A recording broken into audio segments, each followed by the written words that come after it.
it works. Hi, everybody. Let me make sure that it all is working. Looks like we're hearing them, hearing me. Everybody say some stuff. Some stuff. Meow.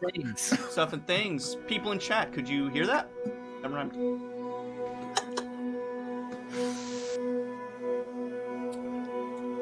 Oh, that's cool. We'll just wait awkwardly. Drew, can you say something? Something. Classic. Clever. Mayhaps you want more. Do you want more? Sweet. So yes. Thank you all for being here. Ooh, let me look at my 16 viewers. That can't be right. That can't be right, right? Do I know 16 people? I don't know. I only have 2 hands. I can't count that high. Logie could be a little louder. Let me just move this sweet thing closer to my face. The sweet thing. Thank you, Aaron. Thank you for the support. So, I don't even know where to begin. Hi, for any new people, I'm Logan. Someone just followed. Thank you for following the dumb monk. I think you will also be, you will feel a kindred spirit with, our dumb monk in this campaign. It's true. I do my best to be relatable. But you're, like, equal with it? I don't know what to tell you. Let me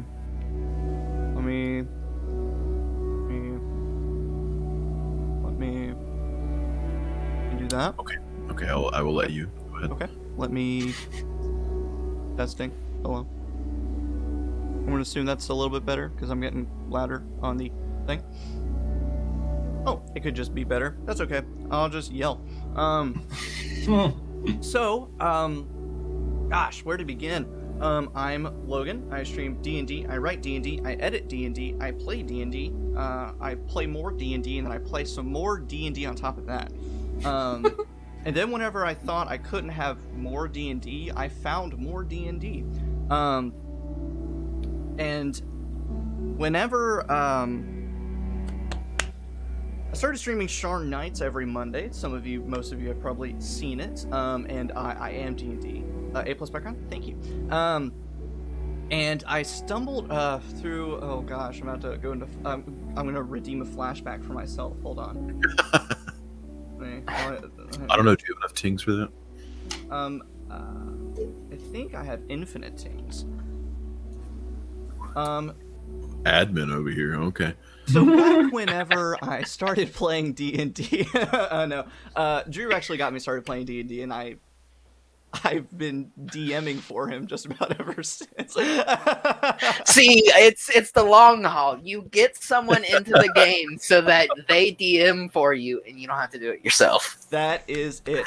And whenever that started happening, I started watching A Fistful of Dice, Matt Click, on YouTube, and doing his Provokers campaign back in, like 2013, 2014. Somebody hydrates, we're gonna drown. Y'all, there's gonna be enough water coming, believe me. They just really need Logan to go ahead and take a break. Yeah, right. Drink a lot of water real quick. I pee a lot, in case you're new here. And A Fistful of Dice, also editor, producer, founder of Absolute Tabletop, indie tabletop RPG company, etc., made a supplement called Shadows Over Driftchapel. The cover is what my background is, so I don't know if this will actually appear on screen. Sweet! Yes.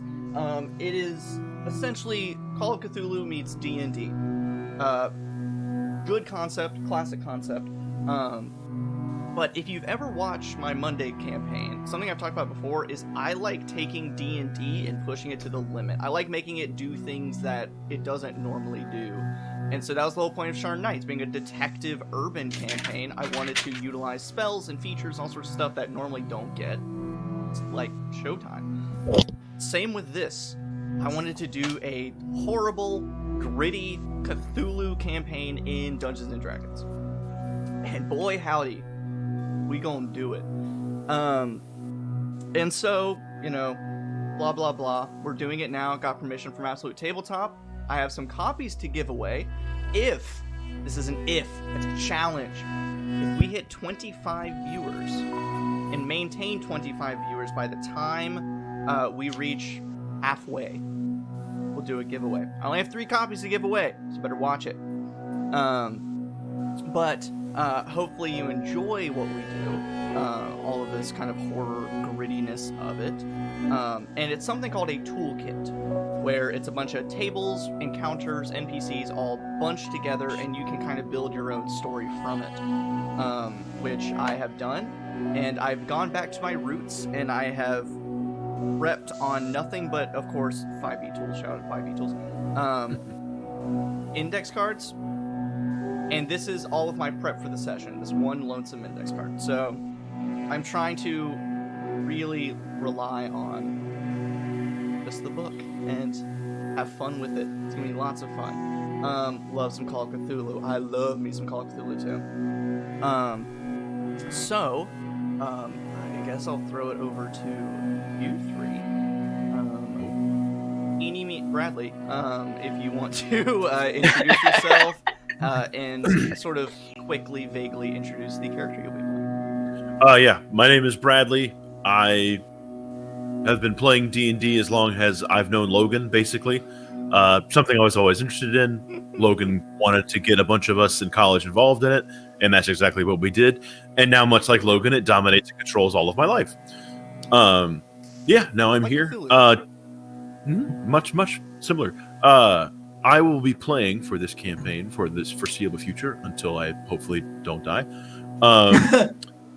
Kamin Edwards, a seemingly human, fathomless patron warlock. Kamin Edwards stands roughly probably like 5'9" to 5'10" on a good day. Wearing fairly simple clothes. He's got just like a thicker canvas jacket over some well-worn traveler's clothes, and just kind of a beat-up flat cap across the top. Just a little bit of a patchy beard on a paler white skin tone with just very dark-colored eyes. On the surface, just looks like any other passerby you'd see, but getting past the surface, there's a bit more there that are beyond what the casual observer might find. Got a large backpack on his back that holds what looks like a big watermelon inside. We might figure out what's inside that later today. Other than that, that's kind of it. He's a pretty simple, cut and dry guy. Cut and dry. Totally normal. Yep.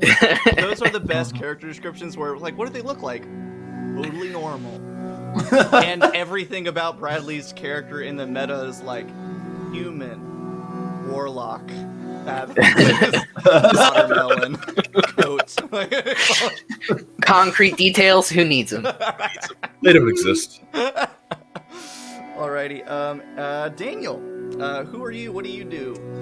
All right. Well, hello, everybody. My name is Daniel Buchan, and I am the baby in this D&D group because this is, I think, my 3rd ever like D&D session, period, and my very first ever multi-length, like long-length campaign in D&D. So I'm super excited to finally jump head in, and I have to first of all thank Logan for all of it because he's the one that taught me how to do the game, basically how to make a character through the game. Yeah, exactly. So it's been wonderful, and it's been wonderful being able to sort of explore and evolve this character that I will be playing tonight. Her name... Yeah, you can introduce her. There's a whole lot of backstory with her, so save that for later. Just give me absolutely. Quick and dirty. Totally. Her name is Aminah Sa'id, and she is, in short, a combination spellcaster and rogue.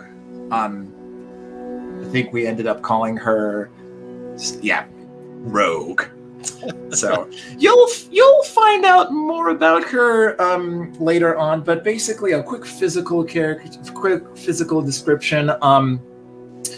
She stands about 5'3". She is fairly well built. She's very agile because that's her whole shtick, and she, for a reason which we will get into later. The majority of her face is covered with some combination of either a headscarf, a face mask, a eye patch, and the only thing that you can see is her right eye. We'll explain why that is in a little bit.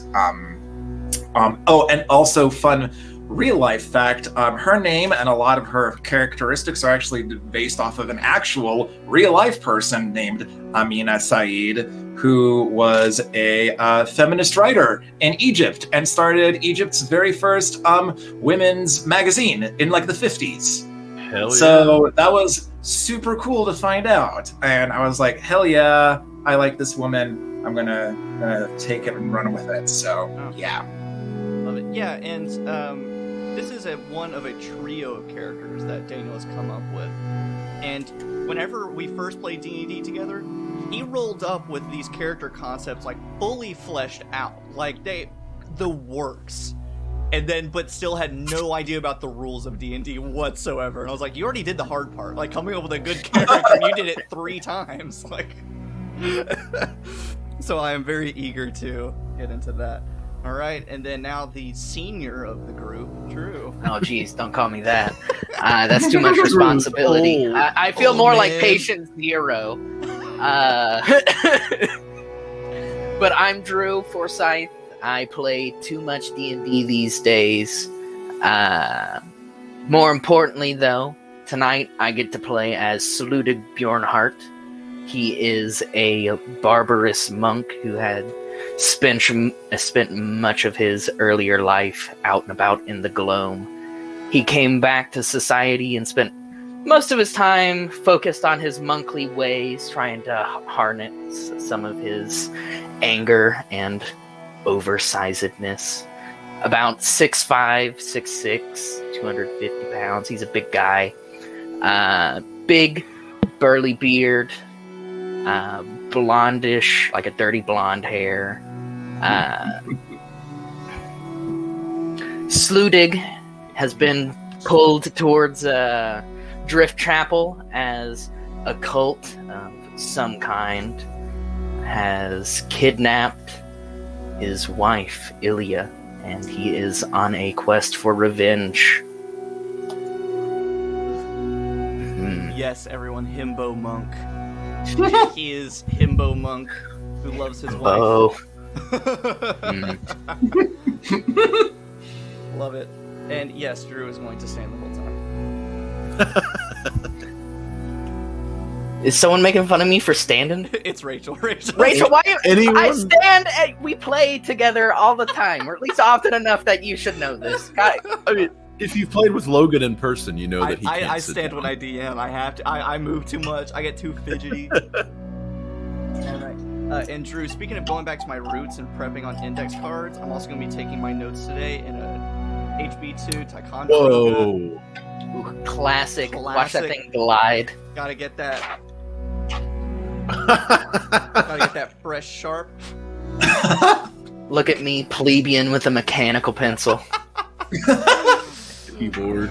Oh man, I missed the triangle pencil. I missed that. That bad boy. That's a good one. So, God, I'm struggling to keep chat and everything else pulled up.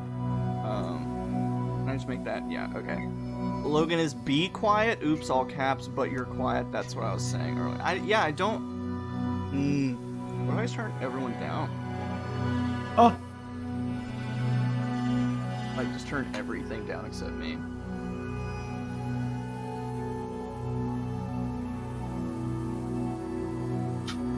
The D3 pencil. Bring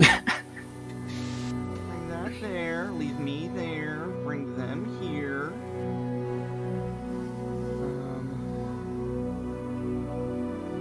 it sounds the same. I may have to,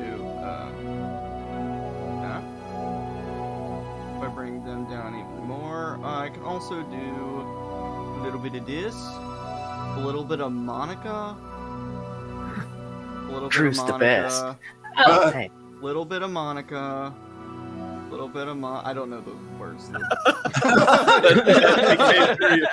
This sounds way more faithful than the actual song.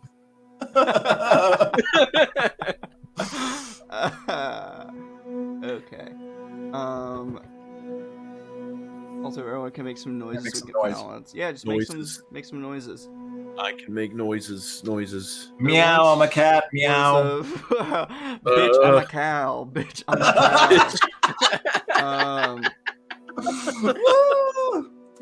a cow. Testing. Hello. Yeah. Hello. I'm live. I'm live. I'm not a cat. Hello. I'm not a cat. I'm dead. I'm not a Noise. cat. I'm dead. I don't know. I'm bad at coming up. Anytime spontaneous noise, can't do that. Eep, meep, meep, mine. Yes, new campaign, Pog Fruitsies. Of course, being an adult, time got away from me, and so I had to stop my Call of Cthulhu stuff that I was doing. But I am going to be, for not a special event, but I'm going to start doing a sci-fi series of one-shots on Start Playing that's like sponsored by Start Playing. I got picked out of DMs who wanted to do it. I got picked to do it. So you'll be seeing some of that here soon. Nice. And of course, Fruitsies, I'm going to be using some of the Call of Cthulhu skills I developed GMing you guys and flying that here. Yes, I'm looking forward to it, and I'm hoping that goes well. And now that maybe I can get back to doing Call of Cthulhu, it's just that did too many things. Too many things happened at once, and Too many cooks. too many cooks. Oh God. Too many campaigns in the okay. But the music is still a little loud. That's fine. Okay, I'll crank that down some. I'll still turn them down just a hair. Okay. We're here for the games. We're all here for the games. Okay. 15. So, I think that's all the pre-gaming stuff. Oh, thanks to Daniel, we got a new emote. You'll see a sad creamer emote if you are a tier 1 subscriber. It's our little, in our Sharn Knights campaign, there's a little coffee making robot that I made up on a whim, and it became a very fun thing to reference. Now he's our little emote mascot. So you'll see those in the chat. He's sad and holding a cup of coffee. Aren't we all? Thank you, man. Yes. I was like, that's me every morning. Yeah, right. Ooh, Drew, you've got a fan. I do. You got a little Drew That's- fan? That's the DM of one of my other campaigns. Nice. We're also here for Drew, so. Yeah. With that, any new people, you're also getting points while you're viewing, which you can do to redeem, to reward people with points of inspiration. You can make something happen and force me to roll on a random table. You can cause them to have a dramatic flashback, which is just so much fun. Or if you have 15,000 tings, which are a lot, you would have had to watch me for months, you can cause a soap opera-esque dramatic twist to happen. That's up to you. It's there. And there's also a points dump called Pay Oleg. If you watch Sharn Knights, you know what that is. You pay Oleg 10,000 tings. Congratulations, Travis. If you're here, you just got paid funny money. Absolutely worthless. It's just a points dump. So, Shadows Over Driftchapel. It is a campaign setting. It's an adventure toolkit created by Absolute Tabletop. And, think classic fantasy setting. The multiple kingdoms, the prospering worlds and wards of the kingdom, all varieties of rulers and baronies and kings and queens and dukes and duchesses. Thank you for following, Muffin. Ruling in perfect harmony. Led by the gods, with all varieties of paladins and armies at their disposal. And then it all goes to shit when those paladins and armies started waging war against the dwarves and elves in the world, believing that the magic and power that they wielded was unholy, believing that they were causing some kind of great calamity. In fact, those paladins themselves caused the great calamity. By running the elves and dwarves to near extinction, they ended up releasing a great and powerful darkness called the Gloam into the world. It then began to ravage everything in its path. It completely toppled the kingdoms. It started literally mutating people, mutating the environment, and completely changing life as everyone knew it. And that was about 100 or so years ago. So pretty much 100 years of darkness at this point. All along those years of darkness, people turned their backs on the gods because they believed the gods turned their backs on them. People who studied and watched the Gloam believed that it mutated the gods and turned them into some foul demons or fiends. Other people just think the gods caused it as a way to sort of level the playing field, so to speak. Whatever the truth is, it's awful for everyone involved. And people are just scraping, living day to day, trying to live. Even the people living in the remaining 5 dominions still struggle and fear what is out there, because as every day passes, the outer edges of the Gloam and darkness sink closer and closer to the inevitable destruction of the dominions. So, as our adventurers, our heroes for this campaign, they've met each other in this sort of mutual journey through the Gloam. Say hi, Intrepid here. Hi, Intrepid heroes! So they've shared this mutual journey through the Gloam, both all either losing something or, for some of them, gaining something from their encounters with the Gloam and trying to get to the bottom of it. For some, it is a matter of vengeance, some it's a matter of answers. And we will find out. However, their journeys have led them to Driftchapel.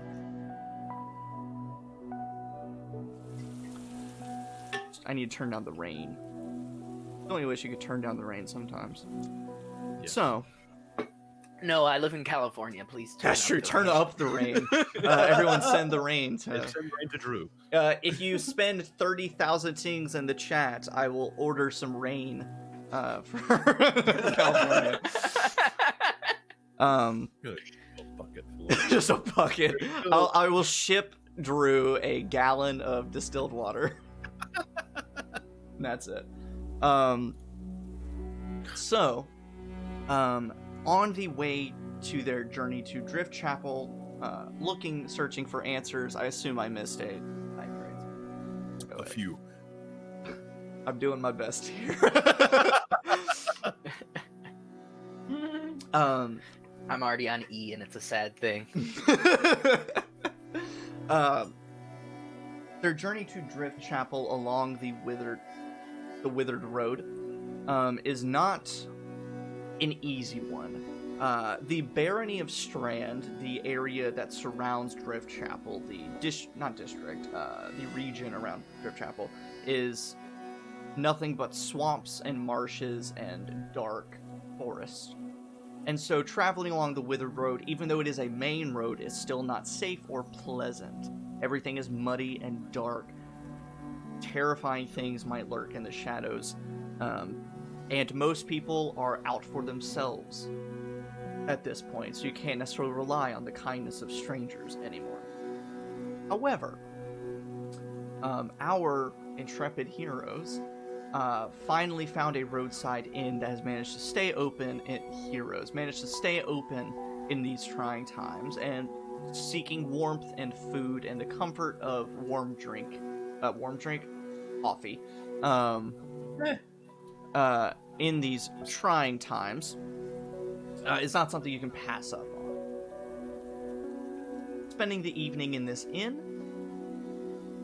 your evening was interrupted by an injured soul, a man who had nearly been gutted by some local highwaymen who supposedly were from Driftchapel. He could smell the signature rotting fish stink on their waterproofed coats. He begged anyone for help, and you, brave and out of the ordinarily generous people, opted to go help rescue his family, who had been taken and his wagon looted.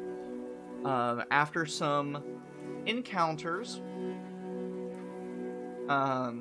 you ran into some followers of a mysterious deity, mysterious being that has popped up named Atu. Some, from your experiences, evil entity called the Writhing Whisper, the Secret Horrors, the Infinite Darkness, a variety of names, but pretty much all equal bad. And it's not the first time some of you have encountered followers, worshippers of this evil, which is what has led you to Driftchapel in the first place. Through some cunning, some quick shots, and some good infiltration, you managed to stop these followers. You gained an ally named Dieter Stone. You returned to the inn, returning all of the family safely. And the innkeeper gave you free reign of the inn to eat, drink, and stay there for as long as you wanted on the house for your kindness. And because of the sheer dangers of the Gloam and the world around you, the family opted to stay at the inn and work with the proprietor, and gave you their raggedy horse and cart to make your journey just a hair easier.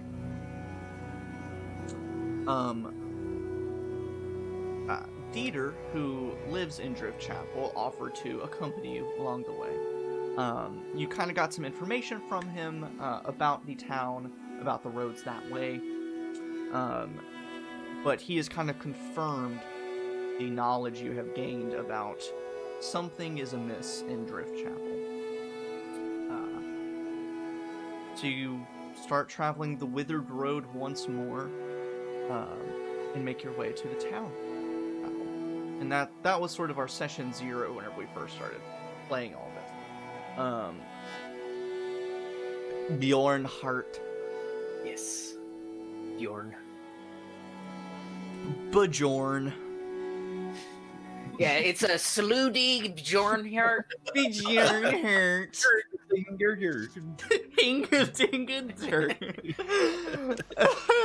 Terrible. Oh my god. So, this first session, it's going to be a lot of us talking. And if you've ever played Call of Cthulhu, it's a lot of just kind of talking. And so, we're also going to just do a lot of exposition, role-playing, exploring the world for this first little bit, as they arrive in Driftchapel. But we'll pass it off, and it'll be lots of fun. One of the house rules, or homebrew rules, whatever you want to refer to it as, is that to make this even more gritty, is we're doing the extended gritty long rest rule, to where a short rest is 8 hours, it's a night's rest, and a long rest is 7 days of effectively no combat, no exertion. So we are going to be making use of those rules, along with some downtime rules, crafting, gathering information, research, training, stuff like that. So there might be a few periods of time where we kind of hash a little bit of that out. But there's going to be a lot of time for investigating, role-playing, etc. Which also means that the combats that do occur might be rough. And they're something that I convey to them, and I will convey to people watching. Typical D&D, you come up to combat encounters, boss fights, and, it's kind of a slog, and, you take, 40 points of damage from this hit, 30 points from this hit, and, whatever else, and you're casting high-level spells. Because long rests take a week, there's not really going to be, boss fights to end it all. In other words, the deaths might be slow. Because it takes a little bit longer. And on the same note, just because they take a week to long rest and stitch up their wounds and take a breather, doesn't mean the cultists aren't gonna stop doing what they do. So they're gonna have to make some really hard choices about what they do and don't do. It's a slow burn, super slow burn. If you make me drink water one more time, I swear. He drinks every 5 minutes, or Logan dies. Yeah, I'm about to start wearing a diaper to my streams. Keeping a bucket under my chair. Mas agua. So, God, I feel like we need to take a break just in case. I'm worried. I'm scared. We're gonna start, and I'm gonna immediately have to pee. These hydrates because everybody was doing it earlier, and I chugged my water down. I might have to set a limit on the hydrate. Whatever. Fuck it. God, my foot's going to sleep. So, you all travel the Withered Road for about a week or so to arrive in Driftchapel. I've got a little bit of my own personal calendar going, and I'm not going to burden you with month and day names because, frankly, no one remembers them. I can't even keep track of what day it is in real life, so yesterday, today, tomorrow. Yeah, that's it. That's all it is. And next week is just an amorphous, that's later. Yeah, sure, I'll do it next week. Yeah, next week. And it comes afterwards. Whatever's after that, yeah. So, you all arrive on the outskirts of Driftchapel one evening.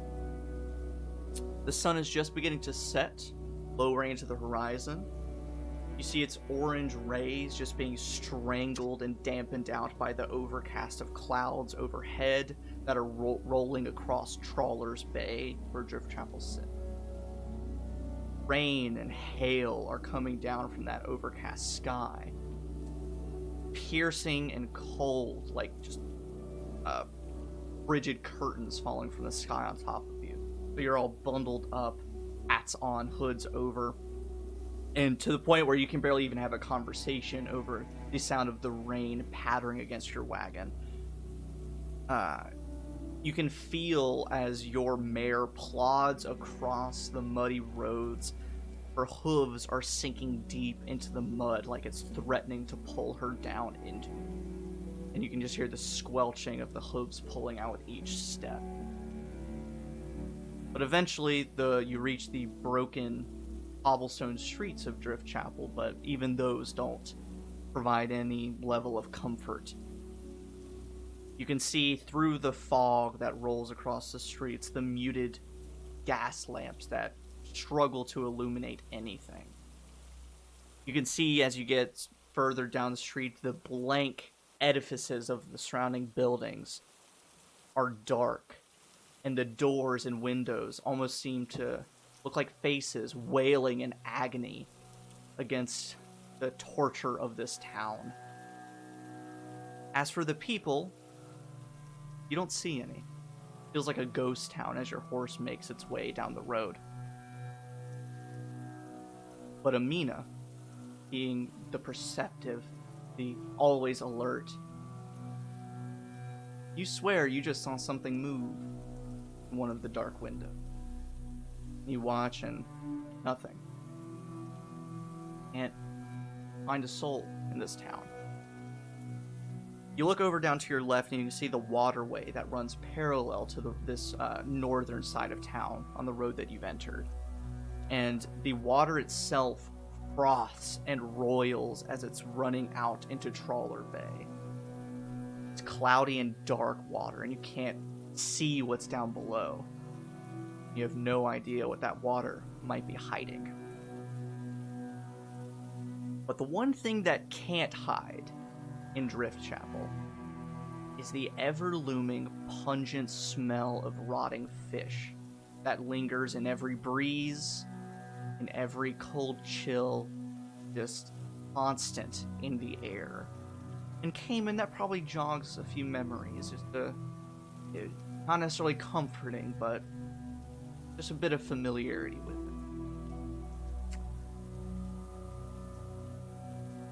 And eventually, making your way down the road, you start getting a little further into town, still not seeing many people. And Dieter kind of gets you to stop the cart outside what seems to be just the husk of a manor. And for refresher and for audience people, Dieter Stone is a grizzled and haggard-looking man, human man, probably in his 50s or so, scraggly beard that's all matted up and crinkled, probably has some crusted mud in it. He wears a wide-brimmed slouching hat that seems to cast shadow all over his face. Wears a big waterproof coat, probably way too many layers for what he needs to be wearing, so it's gonna get all wet and soaked through anyway eventually. But then also wears an amulet showing his former affiliation with the Dawnhammers, the paladins who serve in the Black Crusade that led to the world as it is now. He gets you to stop outside this husk of a manor. It has soggy, dead vines growing on the outside of it. There's absolutely no light coming from it. Windows are mostly shattered and boarded back up. Gets you to stop, and he says, "Yeah, so if you could just drop me off here real fast. Gotta make sure no one's broken into my house since I've been gone." I think it'd be easier to find anyone who hasn't broken into your house. I'd heard these cities were havens for people, but there's no one here. Oh, they're here. They're here. If you, I don't share too often. You could live with me if you want, but honestly, there are plenty of empty, abandoned houses all throughout Driftchapel. You could just find one. You could also go to the inn.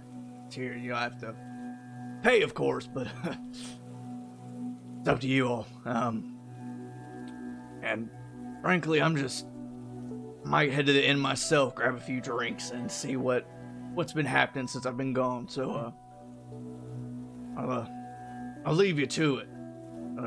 If you need any more help, I can lead you around, but I'd rather go check on my house. We'll be in touch. And he kind of gestures over to his house. Says, "Yeah, there are many like this one around Driftchapel, but that one's mine." A man needs a place to hang his hat. That's true. Anyway, good luck, and like we talked about, how many trustworthy folks here. Careful. Since we Right. consider you one of the trustworthy ones, is there an inn you would recommend? One where we're not likely to get stabbed in the back? Can't promise not getting stabbed in the back, but the one that's pretty much the only decent one that's not just a straw pallet on the floor. It's the Rivermouth Inn down there at the bay. Pretty good. The owner, she's good folk, and it's good drink. And most of the time, the people are good. As good as they can be, right? Good as they can be.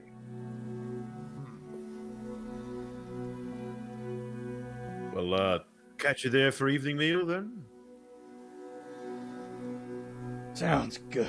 And he starts to get out, and his feet kind of sink down into some mud broken into the cobblestones. Oh, didn't miss that. Pulls it, and his boot almost comes off as he pulls his foot out of it, and then makes his way through the rusty iron gate over to his manor, his little corner of Driftchapel.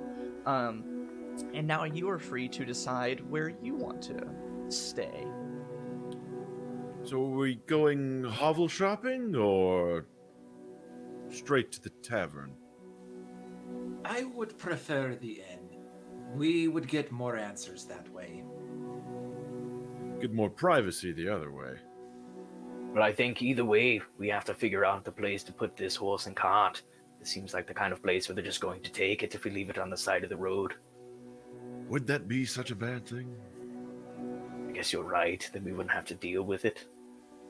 Well, you're right. Let's find somewhere to go. We'll head towards the tavern, and maybe just the right home will catch us on the way there. I love it. So, if you want to do a little bit of hovel shopping, as it were, you can make either a perception or investigation check.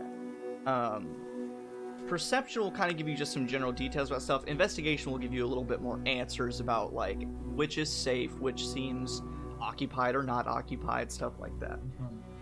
Saludig's gonna go with perception. First Go with roll. Yeah, go for it.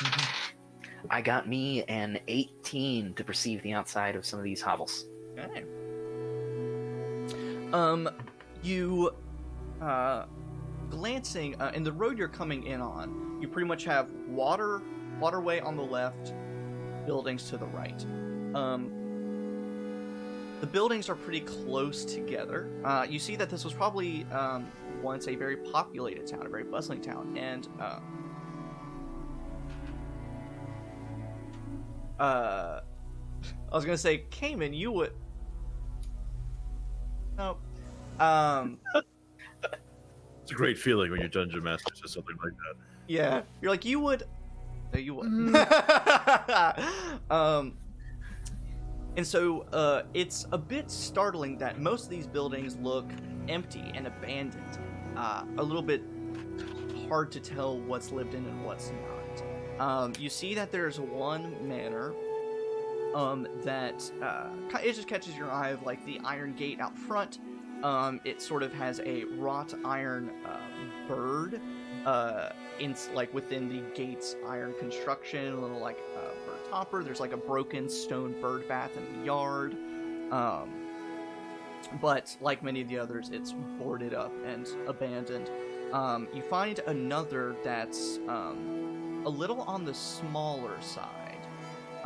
However, the stone walls around it doesn't have an iron fence. It has stone fence that's fairly thick, and it's a bit taller than the iron one. You know, especially for Sludig, the iron ones probably went up to like waist or so. The stone ones pretty much go up to like your head. And so it's not easy for people to look in, except at a few like little crumbling spots in a handful of places. And also, Sludig will notice this as well, and Aminah, you'd probably catch it. Aminah, make a perception check for me. All right. Actually, your passive perception's 18. You're fine. You have passive perception for days, because I want you to know this information. As you are, slowly trotting your horse down the cobblestone road,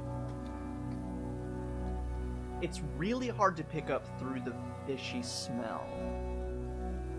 But you smell a very familiar scent of herbs and incense, some sandalwood, a bit of burning sage. And you quickly peer across the rooftop. And you can't see the building, but you can see a pillar of smoke coming from a chimney. And it's really the only one that you see that's putting out that much smoke. And you identify the smells of an artist, an alchemist. And you recall the potion or the information that there's an artist in Driftchapel. So you kind of ping where that's coming from and where they might be.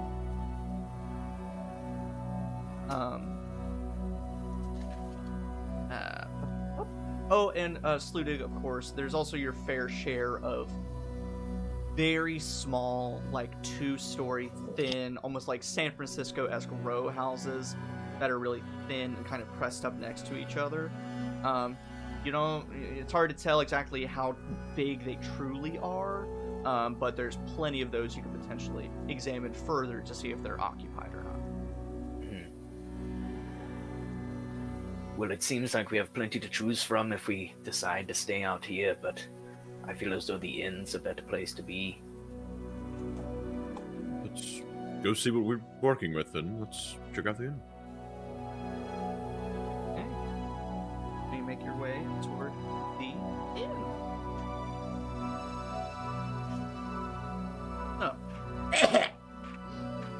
Man, now I'm cashing in on the hydrates late. Getting parched out. So, the river mouth inn. And I don't.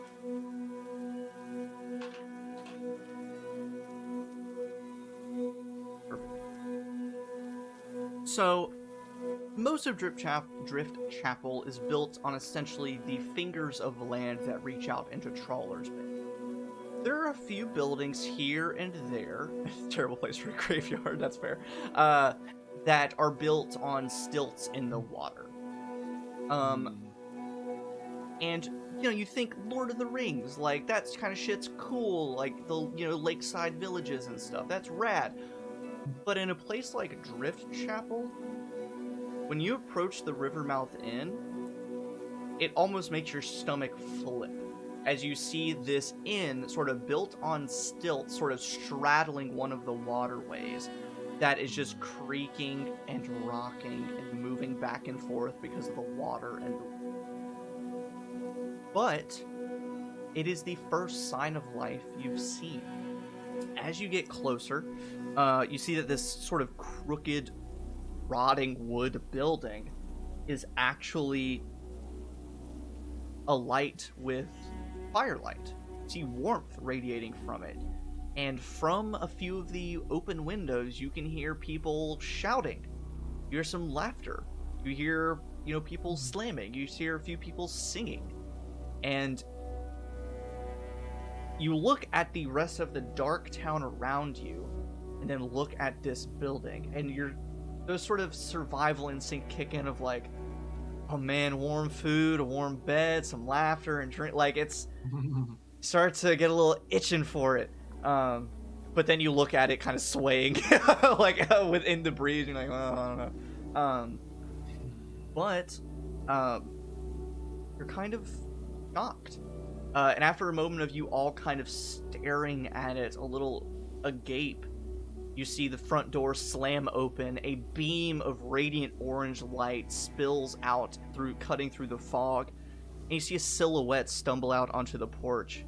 You look, and you see this guy leaning over the wooden balcony, and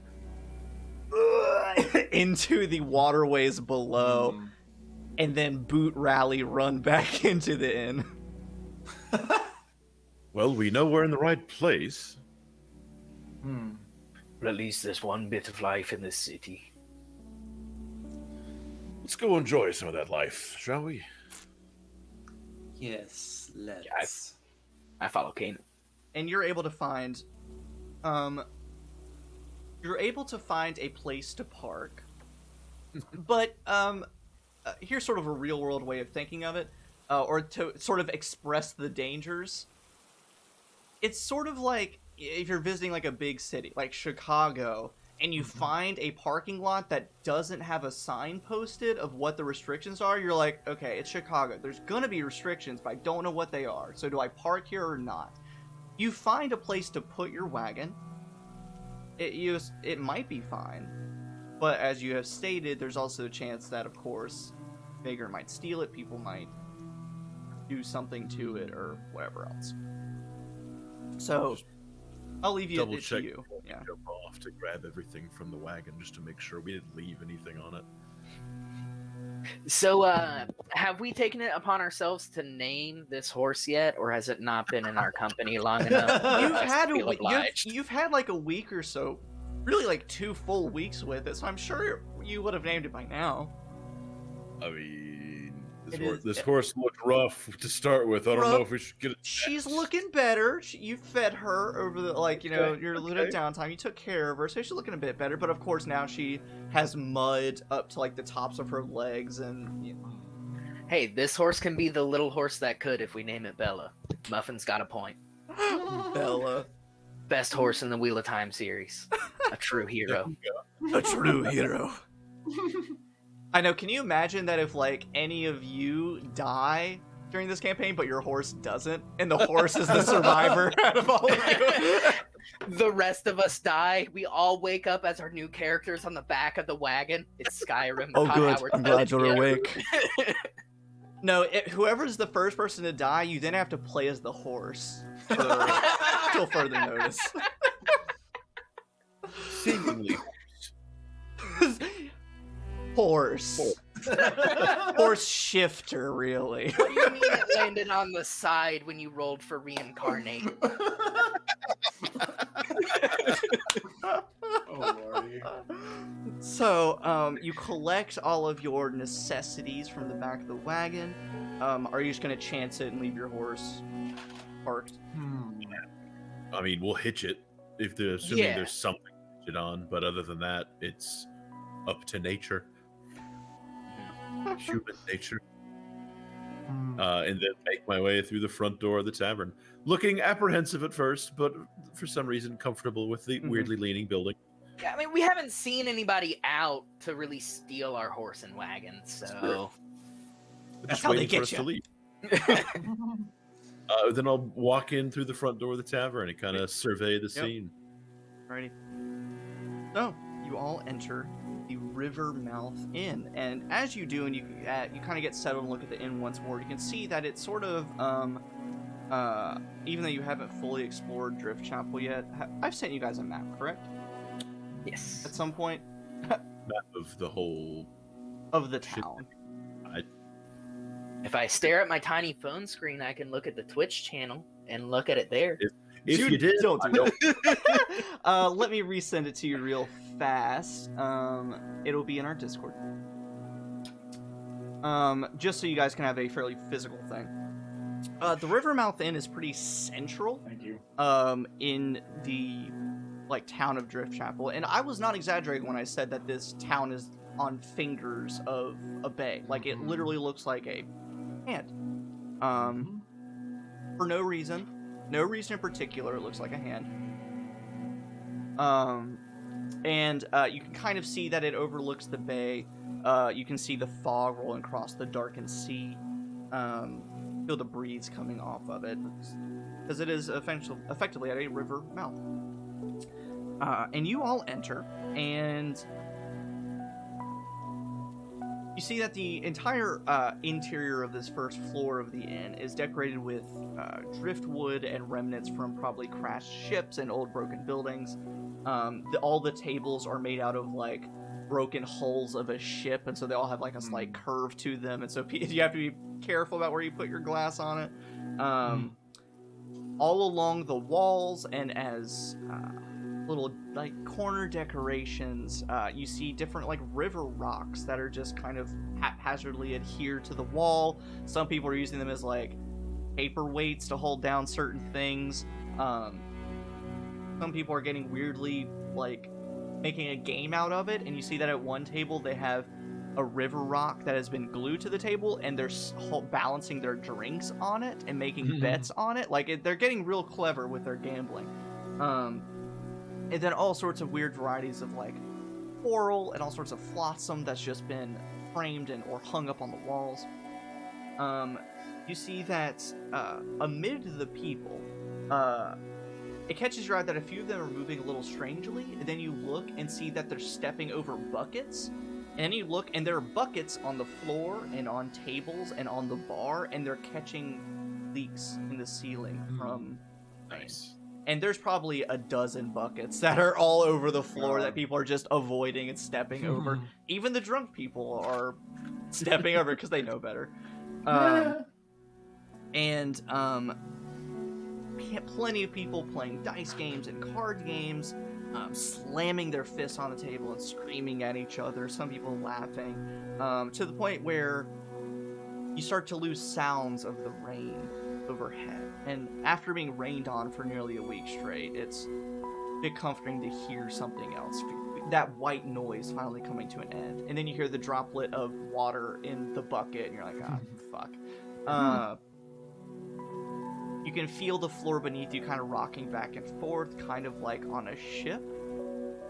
There are surprisingly a lot of people in here. Probably 20 to 30 people are down in this bar area of the inn, and gambling and chatting, and just this absolutely awful smell of rotting fish, stale beer, old vomit, just mixing in the air, the rainwater, the sea beneath you. It is grotesque in here, just immediately filling your nostrils. You see, looking at the people, pale, bloodshot eyes, almost sick looking pale. Not just like I haven't seen the sun in a while, but like sick looking.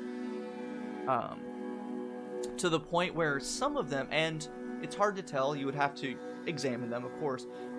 You can't tell if it's due to sickness. You can't tell if it's due to just them being drunk and they've thrown up and now they're just pale and like have no color to themselves. But generally just don't look good.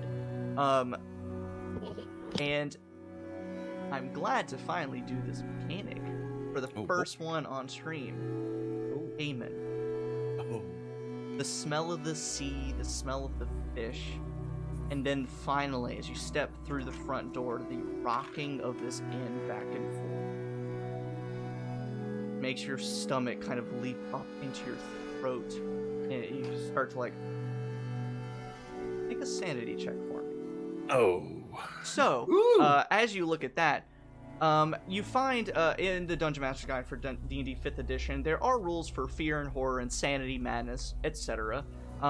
Something that Shadows Over Driftchapel has done is they essentially have a sanity die that is based on either your wisdom or intelligence, or maybe charisma. I can't remember. I think we amended and said all three, sort of, because there's only 3 of you. I didn't want, and so you have a sanity die. So rather than rolling a wisdom save, you roll your sanity die, and the size of the die is dependent on your actual score. So the higher your score, the bigger the die. If you fail a sanity check, the size of the die drops, which makes the odds of you failing a sanity check greater. So the more you fall into madness, the harder the fall. And so, Bradley, what is your sanity die? My sanity die is currently a D10. A D10. And so you roll a D10, and if you get a 1 or a 2, fail.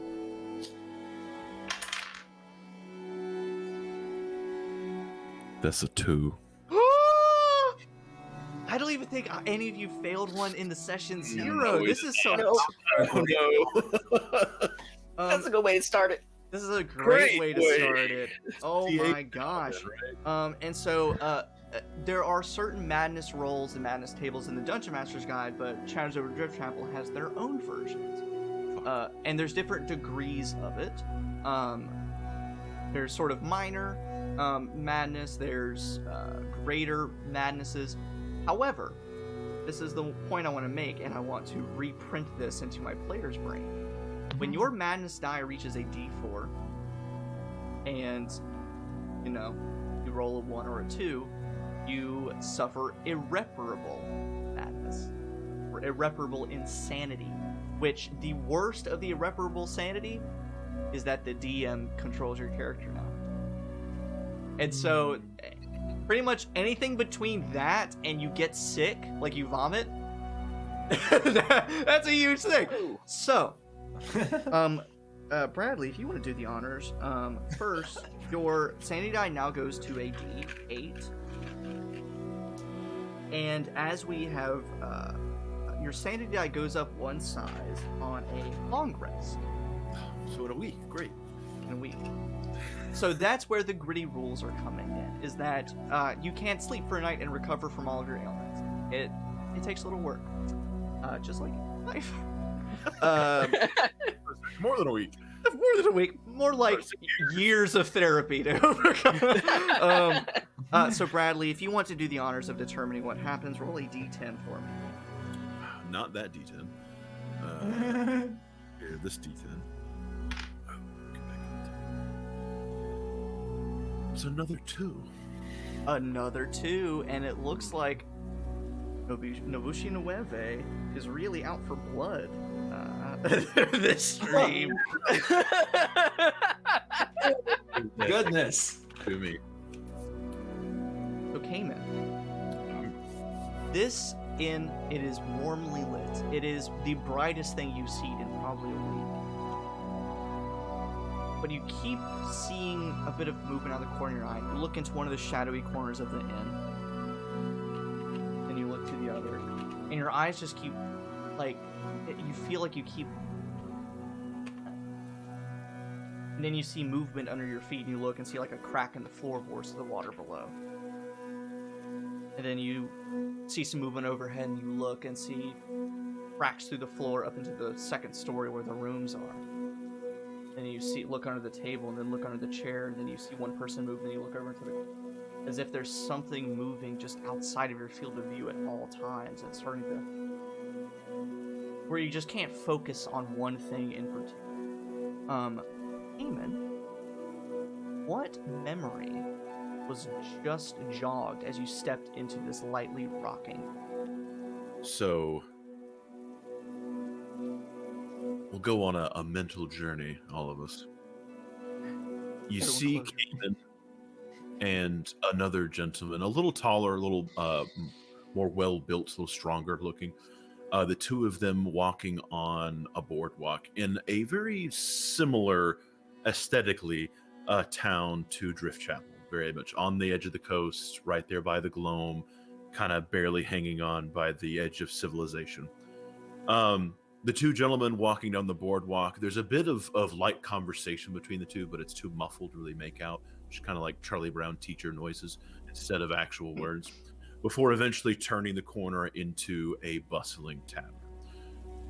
A tavern that feels a little sturdier than the one we're currently in, but feels familiar. It's bustling, full of life, full of people, full of lots of drinks and everything else that's flowing. But as he walks through the door, many drinks are raised, some voices are called out, a name is called out. Doesn't quite come through clearly yet. He assumes it's his own name, but regardless, he raises his hand in return, walks in and gratefully accepts a drink and sits down with his companion at a table in a corner, begin the night's festivities. And then it happens again. Walking down the boardwalk into the tavern, a few people call out the name, he comes back, sits in the corner, drinks his drink, and again, and again.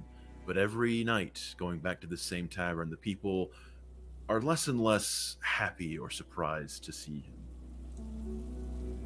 Eventually getting to the point where he walks into this tavern and people start shooting him dirty looks. People start ignoring him. He's barely able to get a drink from the bar. He looks up at his companion and he sees a similar wear and tear to his own body. What once was nice, full of life, faces and skin has just turned to dark, pale, bloodshot eyes, very deep, heavy-set bags, and bits of hair falling out in different spots. Life's become rough really quickly, but he doesn't remember how or why. But rushing back into the present moment of the scene, just coming back into a normal tavern, one that was not this, but it reminded him of this situation. It's confusing, it's maddening almost, that he seems to have memories that seem like they were his, but he doesn't recall them. Love it. And you almost kind of look over at a nearby table, expecting to see a familiar face. Not there, and you kind of keep just your eyes tracking around. And because of this sort of incessant shadow just at the corners of your vision that you keep, like, fidgeting and looking toward, you have disadvantage on perception checks until you complete a rest, so a short rest. Cool. And yes, 0. That's heavy, and that's just the beginning. We're just starting, baby. That's it. That's just a drop.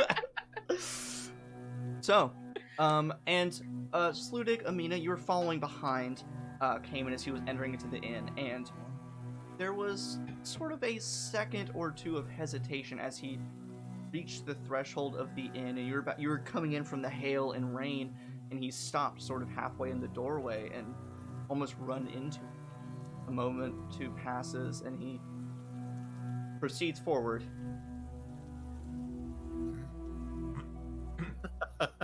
Are you? What's going on? Are you okay? Yes, I'm fine. Yes, tavern. Yes, and I'll just keep walking like nothing happened towards the bar. Yes. I look over at Aminah. I say, "Well, if he's fine, why didn't he get us out of the rain?" So,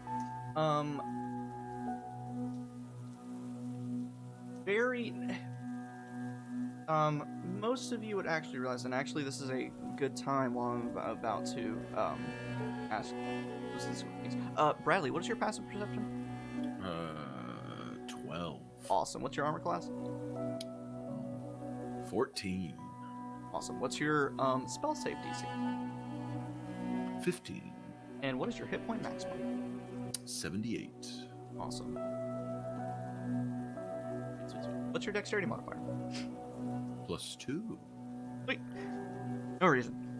No. No, I'm just kidding. It's just for my own, my own thing. It's just for my own stuff. Are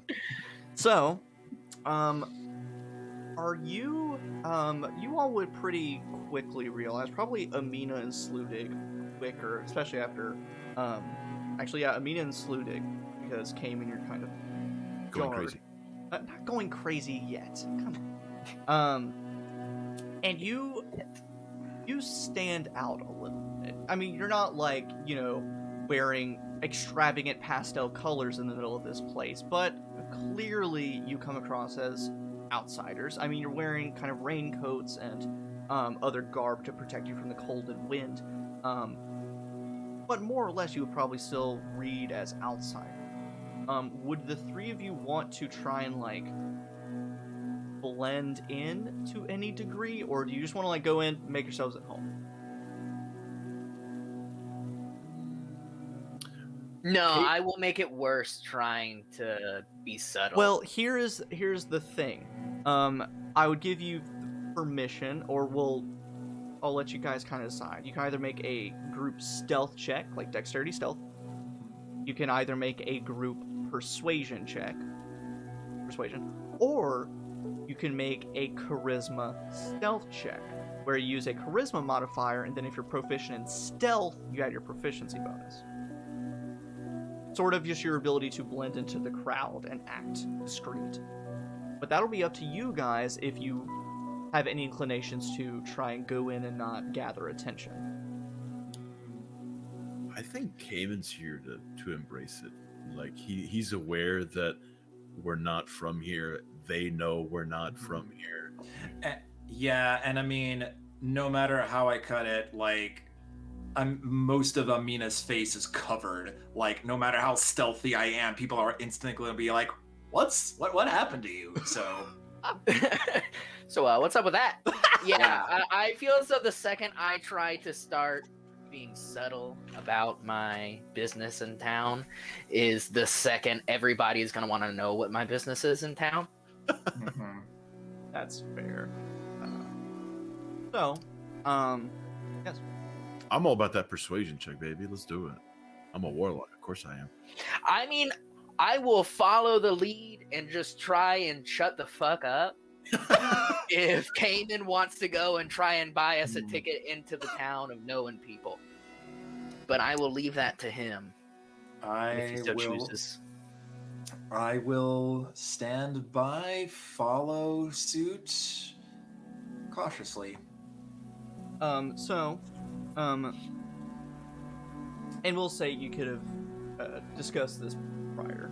So going into this, Kamin, what would kind of been your plan for going in discreetly? Like, what would have been the premise or the guise of walking in with these two people and being outsiders? Just reminding of our own motivations here that are not being revealed yet to these random people. We know that there are cult activities going on here, and we're here to passively or more intensely investigate for our own purpose, rhyme, or reason. So Kamin is going to go in and just be like, we're blowing through town, we're strangers, we're here to chill out and pass through, maybe stay a week or so, chill out. Not trying to make a big splash here in town. Haha. Make a splash. Alrighty. So Kamin, if you want to make a very big persuasion check for you and your party. I would like to make a very big persuasion. 26. Feels a lot better than 2 2s. It's a comeback. A comeback kid. Right. So remember how I said at the beginning of this that if we reached 25 viewers by the time we took our mid-game break, we would do a giveaway? Yeah. We're at 24. Hey. Almost. So someone bring in a friend, bring a date, bring a +1, and get them to follow and do all that stuff. Yeah, all that gibberish. So with the 26, I don't think any of these townsfolk could even dream of rolling that high on an insight check, but of course, immediately, the door opens, the record scratches, everyone turns, stops their gaming, and looks at you, and you kind of come in with this, like, laissez-faire, I'm just here to have a good time, like, kind of mentality. Sludig and Aminah come in behind you with just like completely blank slate, unreadable face, not showing any side of why they're there. It takes a few moments if they begrudgingly return to their drinks and games, keeping an eye on you as you make your way across the bar floor. But they're inebriated. The moment that someone's like, oh shit, I got a full house, they're all like, oh god damn, and immediately go back to their game, and it's all back to being hunky-dory. You see at the far side of bar floor, and of course you see stairs going to the next room, door to a back room, all that kind of good layout stuff. You see that there is a woman that's standing back behind the bar, and she's really not... Oh, 26. She's really not that much taller than the bar itself. It probably comes up to, like, about stomach level, maybe a bit higher, like chest level. On the shorter, stockier side, she kind of has, those big framed glasses, hair, she's done that thing where it's all pulled up in a big, like, ponytail and then tied up in a knot on its own and tucked in. Has a needle running through it. Like, she is here to fucking work. Like, she is not... she's about to do her business. The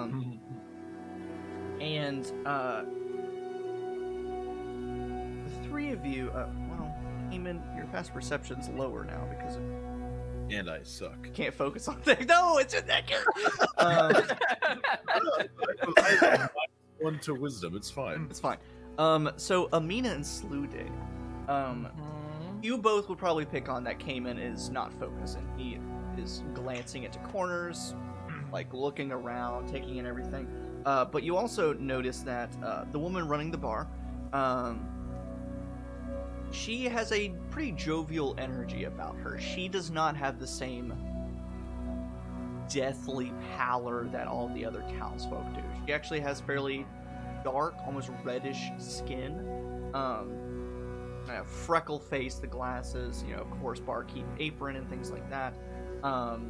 She is dishing out drinks like a monster. Slamming the spigots into kegs and pouring it out, sending them to places.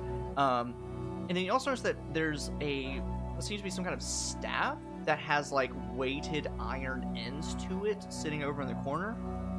And you watch, you're starting to approach, and she leaves the bar, dishes out drinks, and you see that sitting at one table there is someone who is completely messed up, dead on the table. And she grabs this weighted staff, walks over, stands about 5 feet away, and just goes and jabs it at him, seeing if he's alive or awake. He tumbles out of his stool. He jabs at him a few more times. He flails around. My hair is way too long to flail around. Flails around and looks wildly.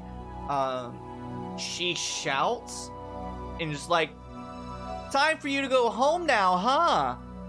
And he kind of grumbles and goes to leave. She sets the quarterstaff back down, sees these new faces. And you see that he just kind of takes a mindful breath and just hi there, welcome to the Rivermouth Inn. My name is Rosanna Kane. Can I help you? Yes, my name is Kamin, and me and my companions just kind of flew into town. We were told this was the tavern to go to, and I could see that they weren't wrong. We were wondering if we could maybe procure a couple rooms for a few nights. Truly,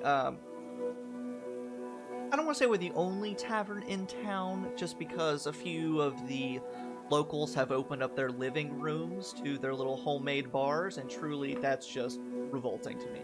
I can't imagine. And she leans across the bar and says, "Look at these people." I can't say I would want to go to my living room. But they spend their coin here. They play games here. They're my loyal customers.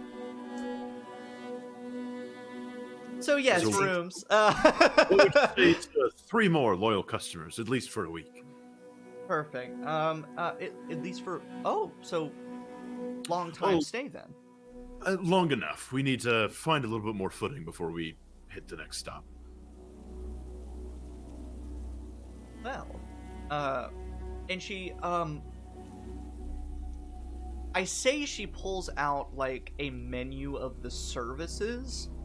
It's a plank of wood that has been salvaged from a ship that she has just roughly written on. Oh, yeah. And so it's really bad. But you make do with what you can. And essentially she says that there's sort of a package, as it were, for combined food, drinks, and a room. And I need to look at my little cheat sheet here. Gold card carrying members of the Rivermouth Inn. Yeah, if you're a rewards member here at the Rivermouth Inn. I redeem stayed 4 nights. Oh, sorry. You booked through a travel agency, so you actually don't get the meal voucher. You don't get any. You saved your room in this broom closet. Yeah, since you booked through the travel agency, we actually just don't have any rooms. Sorry. Working at a hotel, we had to do that shit where someone would drive from another state and we're like, sorry, because you booked through a travel agency, you're fucked. That's it. We have our homeless option where you can go outside and sleep under the stars. Oh, woof. Lovely camping in Driftchapel. So it is not good quality stuff here. You kind of glean some of the meal items as you walk past some tables, and it's a lot of fish, It's a lot of just random root vegetables that have been collected from the farms at the edge of town. No fruit. There used to be seasonings when there was enough people to import them and enough money to buy them. No seasonings anymore. So it's a little rough. There's Some salt on top of yeah, the there's shit. some sea salt that they could put on there. But again, you're not necessarily sure about the quality of that sea salt in the water, so you're a little. You're sure of it. It's not good. Yeah. This plate of this plate of flounder comes fresh with some Cthulhu salt, just sprinkled on top. You only go crazy for the week. It's a little hallucinogenic. You're fine. Anyway, for a week stay, food and drinks included, 2 silver pieces per night, which equates to 1 gold piece and 4 silver for the week. Again, it's meager quality. And so for you as players, you could stay here for your entire extent, however long you may stay here, but you'll have to pay those costs each week. Unless, something just crazy happens and the inn burns down or, whatever. Or you could fend for yourselves, fish in the canals, and live in an abandoned home and Bathe in the ocean. bathe in the sea. No, thanks. I've seen the things that swam towards this city. I don't want to go in there or eat anything that comes out of there. It's going to be the world's vegetarian largest diet. vegetarian. Yeah. So if you guys are fine with paying that weekly upkeep cost, weekly expenses, a gold and 4 silver. And that's from each of us, yeah? From each of you, yeah. Okay. If you wanted to Were those separate rooms? separate rooms. If you wanted to share rooms, you're more than welcome to. I kind of assume you'd probably want separate rooms. Yes, it's privacy. And you kind of look at Aminah, who is like fully covered. You've only seen this eye, and for a split second, you're like, "Man, maybe we could share a room with Aminah." Like, I kind of want. What's up? What's What's the rest of that? I like you guys, but not that much. That's fair. That's fair. Especially at you've kind of been camping together in the muddy swamps and living from a wagon for a week, so a room to yourself is kind of a luxury. Feel great. Like being in college, like having an apartment or a living space to yourself, like huge. when you Amen. see, You wound me. yeah, sorry, Drew. It's okay. 2 more weeks. 2 more weeks, man. Woo! I've not been looking at the chat. So you pay the expenses. We'll kind of expedite a little bit. You're able to go up to your rooms. Boy, howdy, meager. She does have a few extra hands who help service the rooms and things like that. But it is a straw mattress on a wooden bed frame made out of ship driftwood. Ooh. Spork. What did? Hi, Oh. Raiders. Oh my Someone gosh! has raided Arcane us. Archives. We got raided with a crap ton of people. Thank you for being here. The Spork Army. I love that. I'm actually a member of the Spoon Legion myself, so this is war. This means war. Not- Thank you for following. Holy cow! Yes. Oh my gosh. Here. The Spoon Legion. Yes. Welcome, everyone. So I actually just finished watching Crown of Candy from Dimension 20, so I'm still in this kind of like Game of Thrones, like houses mentality. So I really feel like the House of Forks.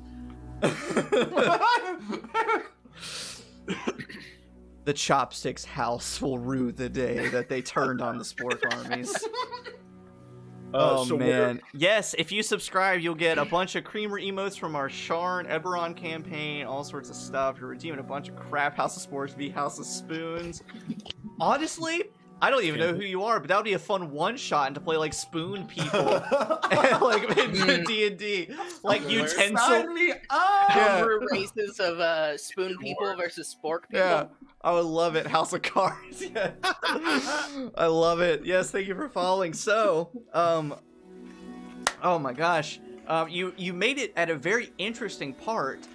They're making themselves at home in their rooms. No. Beast of Darkness, you about to make me do it. Oh my gosh. Oh, he's doing it. Hey. Beast of Darkness is doing it. You are a champion. Oh, true champion of might and valor. Oh my gosh. Alright.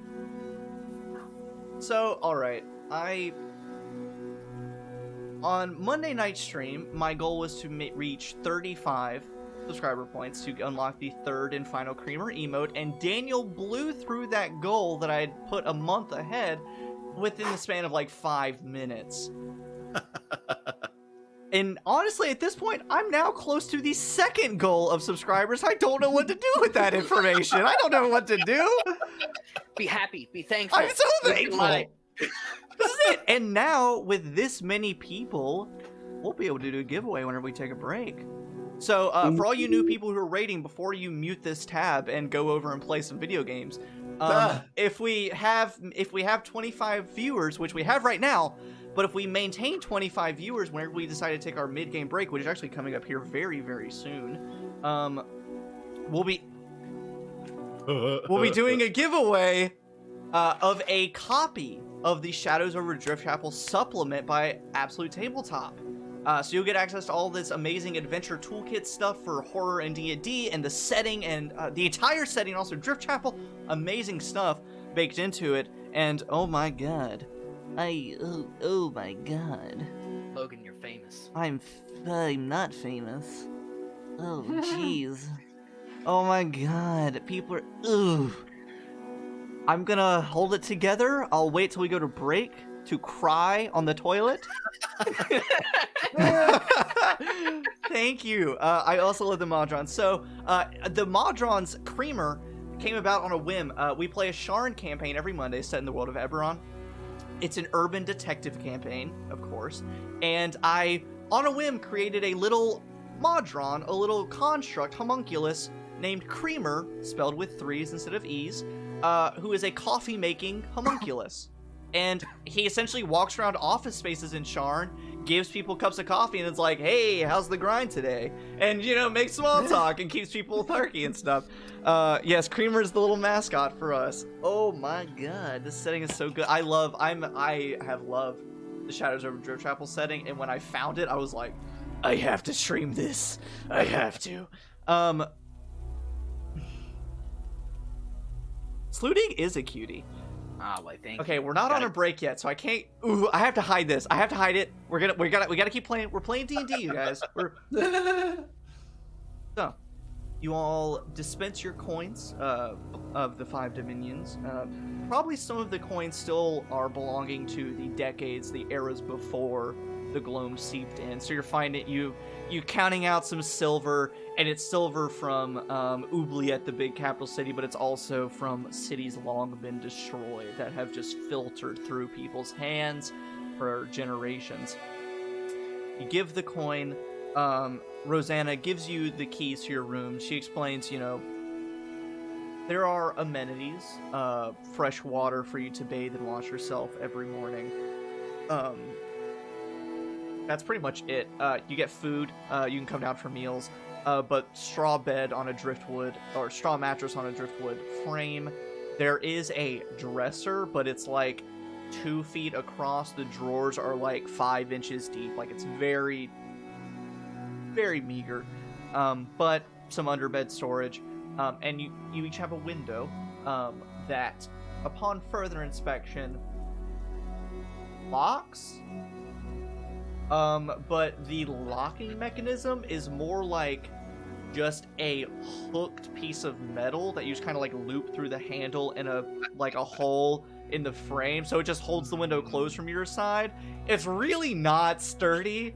They may as well just put that on the outside. Exactly. It is not a good window. But I have a question. Yes. What side? What are we facing, the street or are we facing the sea with our windows? Rosanna, who opened this inn, you can tell she is a fairly sane and reasonable person, which, in general, in D&D, that's hard to come by. In this world, it's especially hard to come by. So she's built it in a way that you can look out over to the sea. And so then as the sun is setting, it's setting through your window, so you can see the sun set. However, it's always foggy and rainy, and it's honestly more depressing than it is a good design choice on the part of the inn. But so it is on the western side of the inn, facing the Trawler's Bay. Okay. So as we get up to our rooms, open them up, we'll get into settle, I'll sling my rather large overburdened backpack off of my shoulder, and as I do so, it begins to levitate slightly and float across the room. As I quickly shut the door, tie whatever lock is there around it, get it shut, run back to catch the backpack and pull it up off to reveal a good friend of mine, a organic fleshy mass roughly the size of a soccer ball, with a very large central eye and a grinning mouth with 4 eye stalks that peer up around it. As I let Malachi, my familiar, out of my bag, looks around quickly at the room that he's surveying in, and I'll just kind of like get his attention from him and say, "You have to be quiet while we're here. Other people don't know that you're here. You know the drill at this point, right?"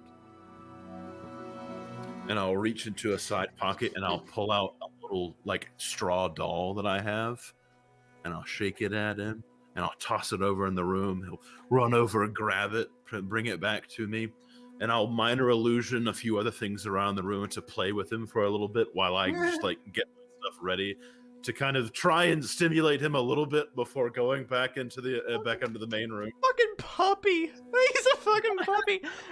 So we did some alternate rules, and so he has a gazer as a familiar. However, they're not smart. And so he's a mouth breather puppy of a gazer. And so, yeah, his tongue lobs out of his mouth and drags across the ground a little bit, mouth breathing the whole way. And after playing a while, he's like,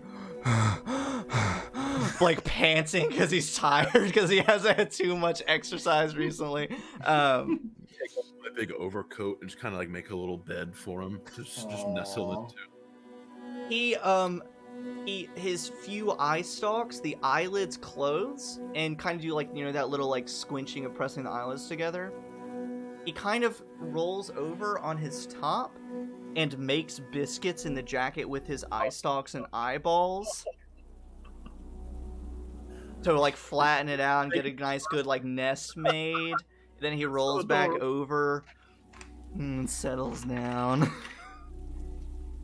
Gross. Once he's, I'll make my way back out into the tap room. Yep. And you said, you mentioned the locking of the door. Is there one? There is one. It's like a piece of twine threaded through a ball bearing and like, you know, the kind of like latch lock. But, I mean, you could probably rip that open if you really wanted to from the other side. So, there's security. To a point. It's the meme with the Cheeto going through. Yeah, it's the meme with the Cheeto with the crossbow. That's exactly it. And so you get settled in. Aminah, what is your sort of settling in process into this new space? All right, so now that Aminah has finally some alone time, she's in her room, she shuts the door, she locks the window. Okay, about the window. It's just a window. There's no curtains or anything, yeah? Yeah. Okay. That's what I thought. Yeah. But it's still like cloudy and foggy and rainy, and you can't really easily see in it from the outside. For the most part, like, you would be able to see light, from, ground away from the inn. But since you're facing the west, facing the west, you would pretty much have to be, like, on the opposite side of the water channels. And at that point, it just looks like a little, like, tiny square of light, and that's it. They can maybe see a silhouette move back and forth, but that's it. All right, very well. Okay, that's what I thought.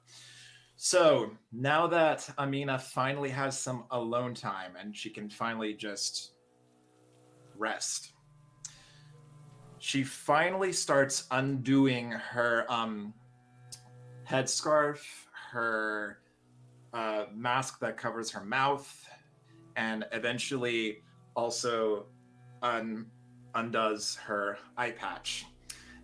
And the reason why she keeps this covered is because her face is fucked up. Like, I mean, I will give a smidge of a backstory. Human variant fucked up. Basically. So pretty much the quick backstory is that she is suffering from what we can call the curse of the spider, and which she was inflicted upon when she was like young, like I want to say 10-ish years old. She is now 50, and so this curse is like really started to eat, like basically turn her into like this messed up like spider human hybrid. So like her left eye that she keeps covered has these pupils that are starting to split into multiple parts, almost splitting into different eyes. Her mouth has it's basically like it's starting to turn into a spider's mouth where there's fangs, and her tongue is starting to get a little thin, and her hair looks way more like spider fur than it does human hair. And yeah, if anybody saw that, they would probably freak the hell out. So that's why she basically keeps that covered. And so, but the fact of the matter is that she has had this face covering on her for at bare minimum a week. It is smelling something. I also like this idea that from like the wind and rain, you like you're sort of have like a red, like this exposed area is like reddened from all the like wind burn and cold burn essentially. So you just have like almost Zuko-esque like red scarring in a way. Almost, I'd say so. Yeah. So yeah, she. Oh, thank you, you're beautiful. Oh, so she takes her head coverings, her eye patch, her mouth coverings, and all that, and she just tries to wash it as best as she can with whatever is available, even if it's just like sticking it out the window to try and get it wet and all that, just to like you're beating it against the side of the inn out of your window. Something like that. And otherwise, beyond that, she will inspect her weapon, which I've actually come up with a name for it.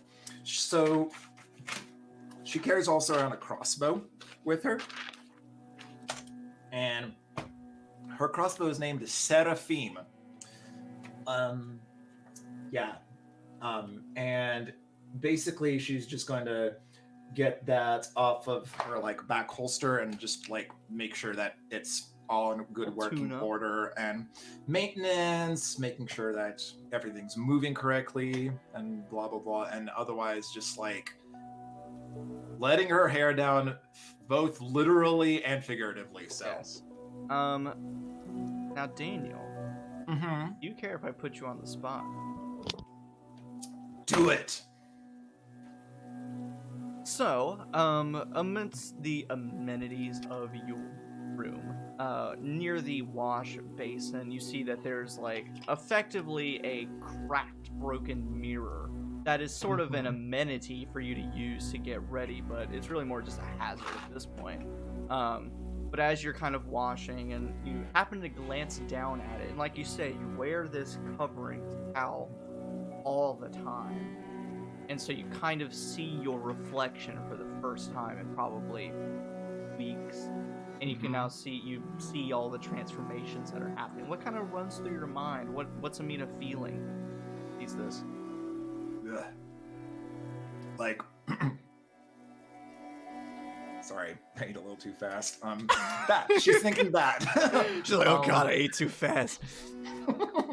No, there's so for Shard Nights we kind of do a roleplay warm up when we start, and one of the ones that that I found that I really just can't bring myself to use is, what does your character see when they look in the mirror? And I'm like, oh, that is way too Perfect for this game. That's too much. Yeah, but for now, yes. What do you see? Okay, I mean, she shudders. It's just like, it's a reminder of something it's the reminder of the one thing that she hasn't been able to really do anything about or fix, because on top of it, messing up her face, messing up her appearance, it also reminds her of her sisters, who were also affected at the same time by the same curse. And she, previously to this group, she has met up with her older sister, Cassandra,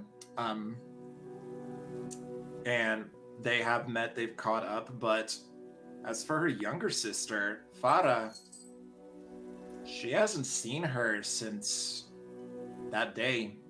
She hasn't seen Farah since they were cursed, and for all she knows, she could be dead, missing, something.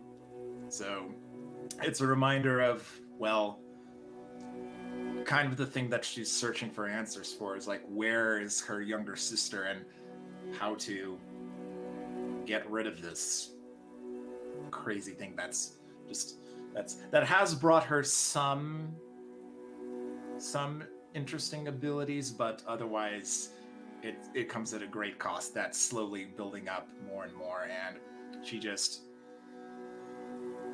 but like that all happens in like a few seconds, where she looks into the mirror and she's like, I can't.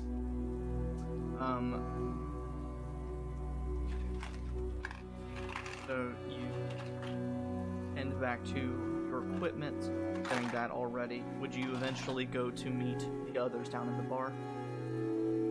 Once everything has like been put back together and she resets her face and all that, yeah. Okay.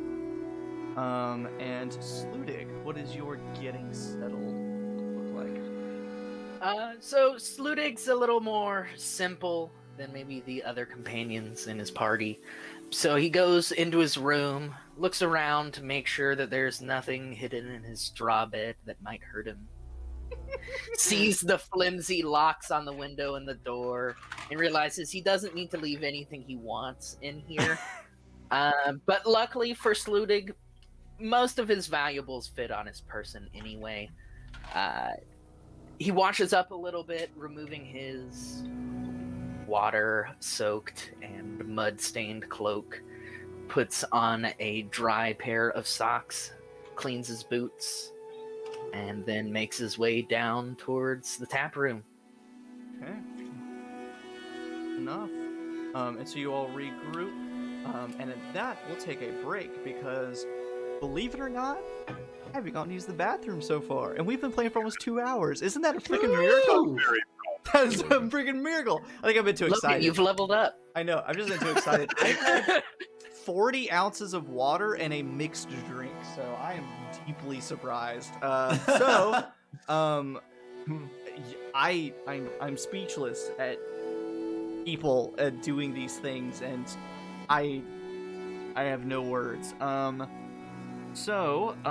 First what I'll do is I'll transition there, and I will start giveaway because we actually Giveaway we have time. so many GD people here.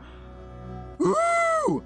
Oh my gosh, it sounds like things and stuff. I like things and stuff. You'll see a little thing from the last giveaway, because I always forget to complete the giveaways once I do them. Let's see, custom, create name for this giveaway, Shadow, AT, I clearly didn't come prepared because I just don't think I expected all of this. Absolute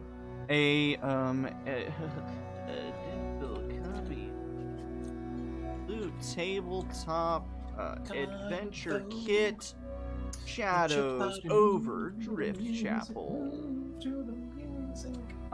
So, we'll keep this on the, 10-15 minute break. We'll do 15, because we'll come back and chat and shoot the shit for a little while. 15 minutes. Everyone can enter, but only a follower will win. So you better follow. Never mind. I was about to say cowards, but that's rude. So everyone can enter. There will be instructions in the chat. It's really, I think the command is entered just ! Raffle, command raffle. Digital copy, Absolute. Yep. Okay.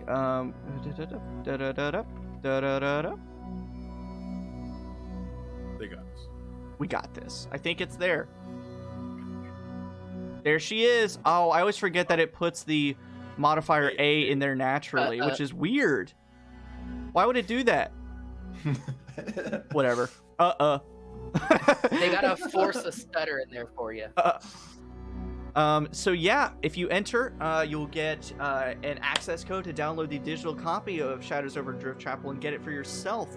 If you guys want to go and take your break, I'm gonna goo over Shadows Over Driftchapel. So it's called an adventure kit, so it's nothing but like tables. It has encounters, and we're going to be doing the encounter set in Driftchapel. But it essentially has a way of randomly generating an entire campaign based off what is provided. Additionally, let me pin myself. I'm going to make myself huge just for you. It also has the first half of the book is the actual campaign of what we're doing. The second half of the book is a massive collection of random generation tables and generating monsters and locations and items and encounters and all sorts of stuff, and an entire setting primer for the entire world, and an actually super cool short story from the perspective of Dieter Stone, the NPC, who we'll see a little bit more of here soon. It's super freaking awesome. I highly recommend it. The art is wonderful. You'll see some of that here in a moment. Once more. And you'll get it all for yourself, and you'll get some spoilers for what we end up doing here. So, on that note, you have 13 minutes to enter into the raffle. Use a command raffle into the chat, and the winner gets a digital copy. And so we will be back here in just a moment.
be back to the chatting. Hey everyone, welcome back.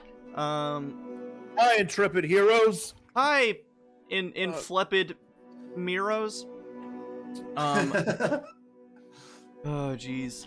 Willkommen. Oh, you missed the raffle. Oh no. Welcome. That's okay. There will be more in the future. The criteria is that we have 25 people. If we reach 25 people in a stream, do a giveaway. I only have 3 copies to give away, but we'll see. Oh no. Might raise that bar a little bit. So, without further ado, I really wish I could do this in secret, but it automatically puts it into the chat. We had 15 people. Hell yeah. Oh! Hey, Beast of Darkness, are you still there? Beast of Darkness, are you there? Are you out there? Dude, I feel like this campaign is going to be a lot of calling out to the Beasts of Darkness. Truly, though. Yeah. I reopened the giveaway just for you. Quickly, command raffle. Yeah, that's it. Do it. Boom! There we go. All right, close interest.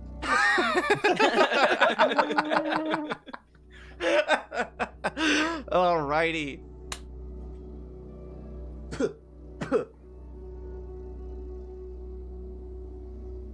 Gross. Congratulations, Muffin9089! Hey. I will get that information, the redemption information, the access code, all that kind of good stuff, as soon as possible, probably immediately after the stream. Congrats! Everyone give a big congrats, drop some creamer emotes, drop all sorts of stuff. I think that people tried voting in the last stream to rename it the Cream Motes, and I loathe that so much. I hate that a lot. So much. Yes, congratulations. But see, you spoke it back into existence. You could have let it I made die. it real. I made it real. You are so special. So yes, that is the first of 3 copies given away. We'll do some more in future sessions, which unfortunately we might have to wait a little while. Thanks, Drew. No, I'm just kidding. Nah, You're it's making worth your it. life better. It's okay. I am. It's not even gonna be close. Before we go on to that sad rant again, can we call the chat the Creamers? I mean, if the chat votes for it and that's what you want to call yourself. Creamboats is not good, Carson. That is a terrible turn of phrase. It's okay. We're the cremates. Oh no. That it gets worse. Like every variation, we stray further from God's light. Every variation.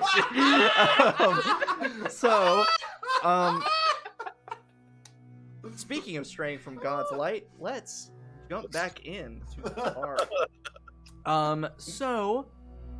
You all descend from your rooms after a little while getting settled, cleaning up yourselves, figuring out what you feel safe to leave or not leave in your room.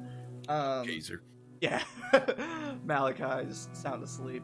I like to think that as Aminah walked past Kamin's room, she hears like of him snoring sound asleep. But you all descend, and you can find a makeshift table, avoiding some water buckets from the drip,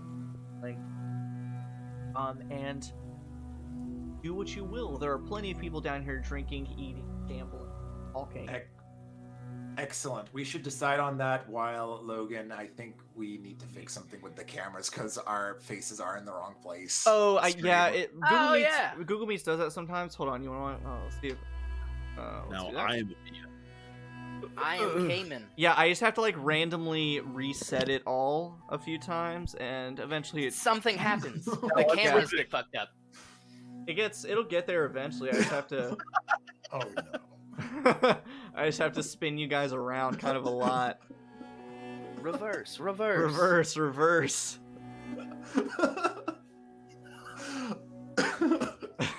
We might as well be rolling dice for this. Hey! No. Wait. Oh, okay. Yes. Never. It's just delayed. It's delayed on the stream. We're good now. Yay. Yeah, it does that. It's way easier with 4 people than 6 people. If 6 people do it, I just have to completely reset the layout. With 4 people, I can just kind of like, there we go. Yeah. Okay. So yes, now, yeah, we're in the bar. Plenty of people Send eating, to the drinking, stairs or gambling. whatever. Yep. Go wherever. Just kind of talk amongst the three of us. Like, so how exactly do you two want to go about this? I, mingle, but anyone in particular caught your eye before? I have a hunch that our hostess may provide some better answers than.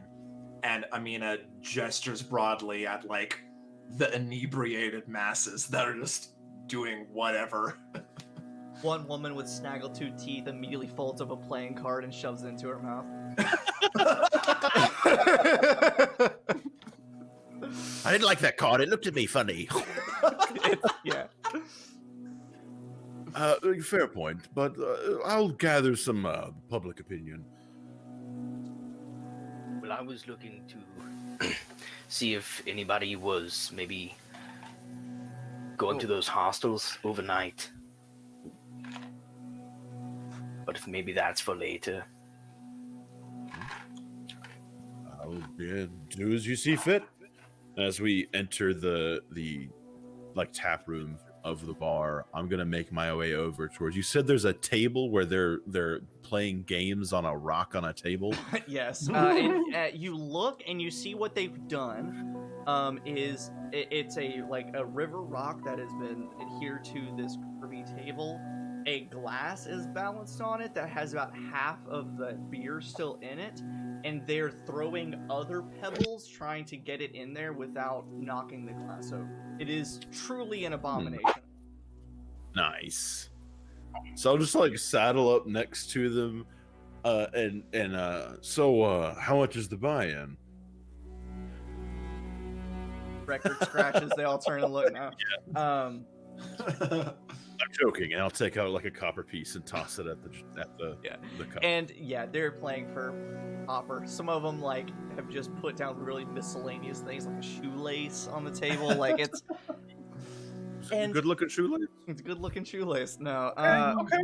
And Quality iron aglet. yeah, that's it. It's made of pure gold. Little aglets made of Pure gold shoelace. And probably Aminah and Salute.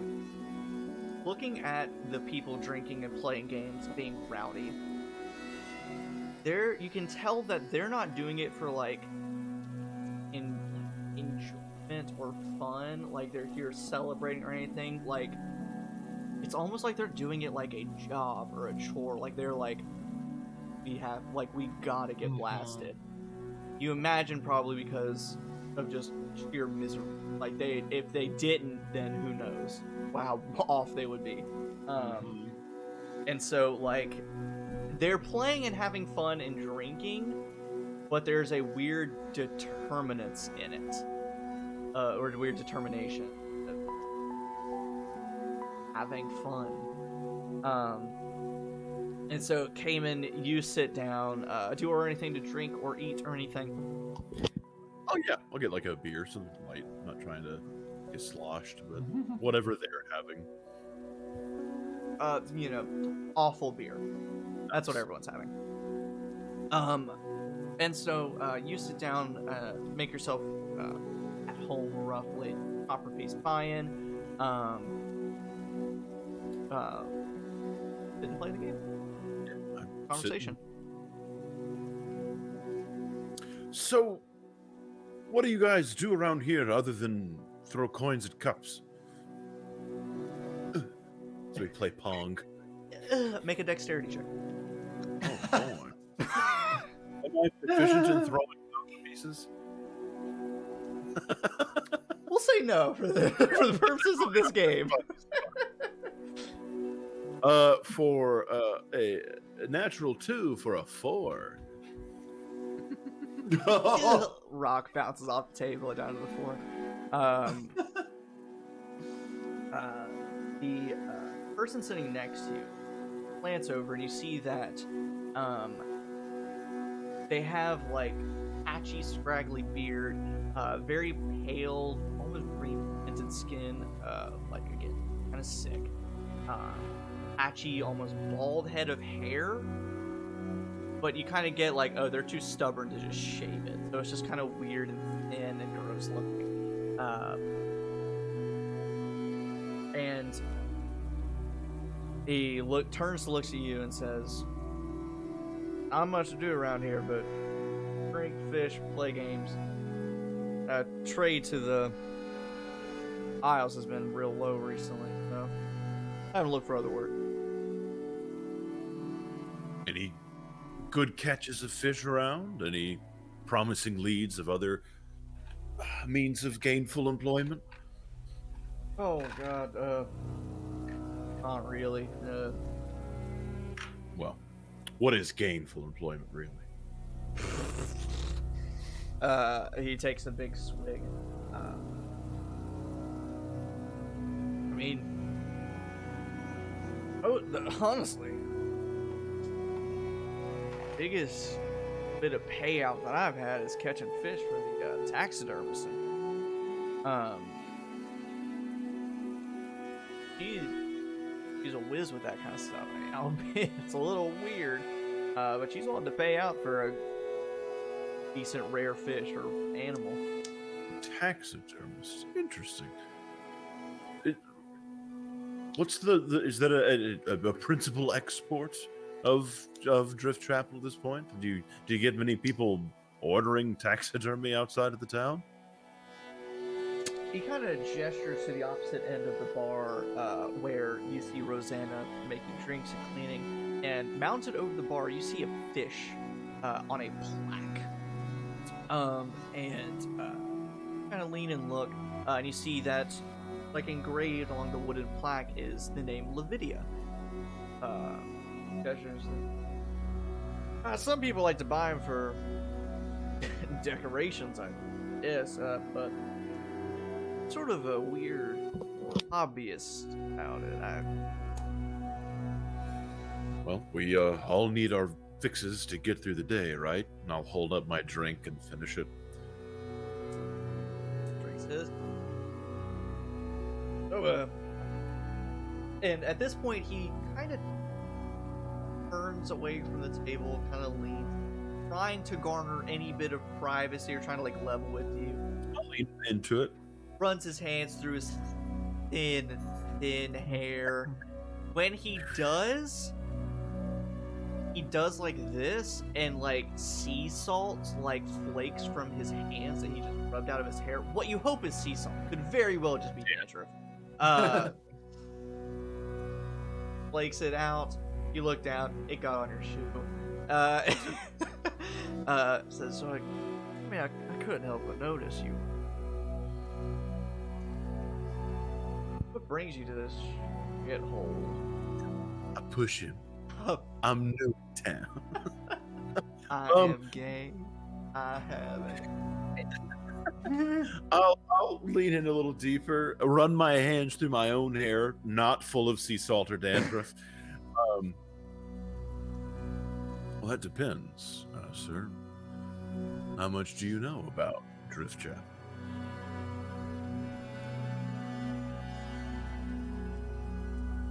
Make a persuasion check. Ooh, boy. No, kiss. That is a 21. A what? 21. 21. Check. Well,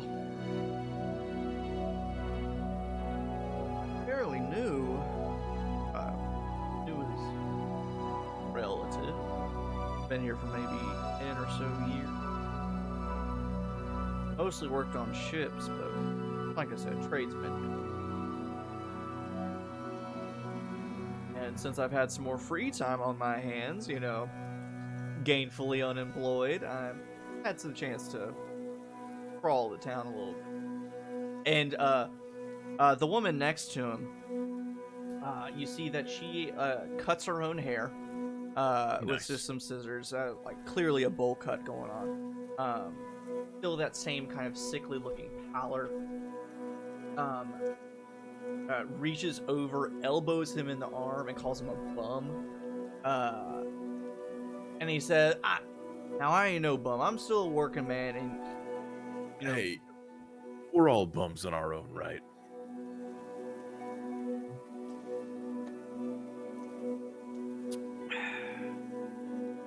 Yeah, I mostly do work here and there. I do whatever needs to be done now. Rosanna would damn pay me to fix the leaky roof, I swear. I must have spent all that money on that fish.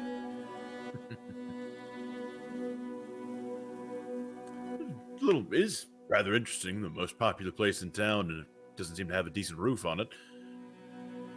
You say it's just tied to her not having enough funds to fix it, or? I don't know. She's stubborn about that kind of stuff. Wait. You said, why? What brings you here again? Let's just say I'm an opportunist. I've got wind of maybe a bit of opportunity and wanted to swing by and investigate for myself.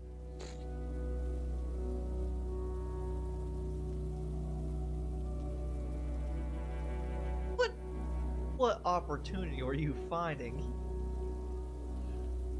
I'm gonna lean in real close, like closer than I have before. I'm gonna fucking lie through my teeth. Say, ambergris. And I'll lean back. Please make a deception. That's an 18. I have hamburger grease.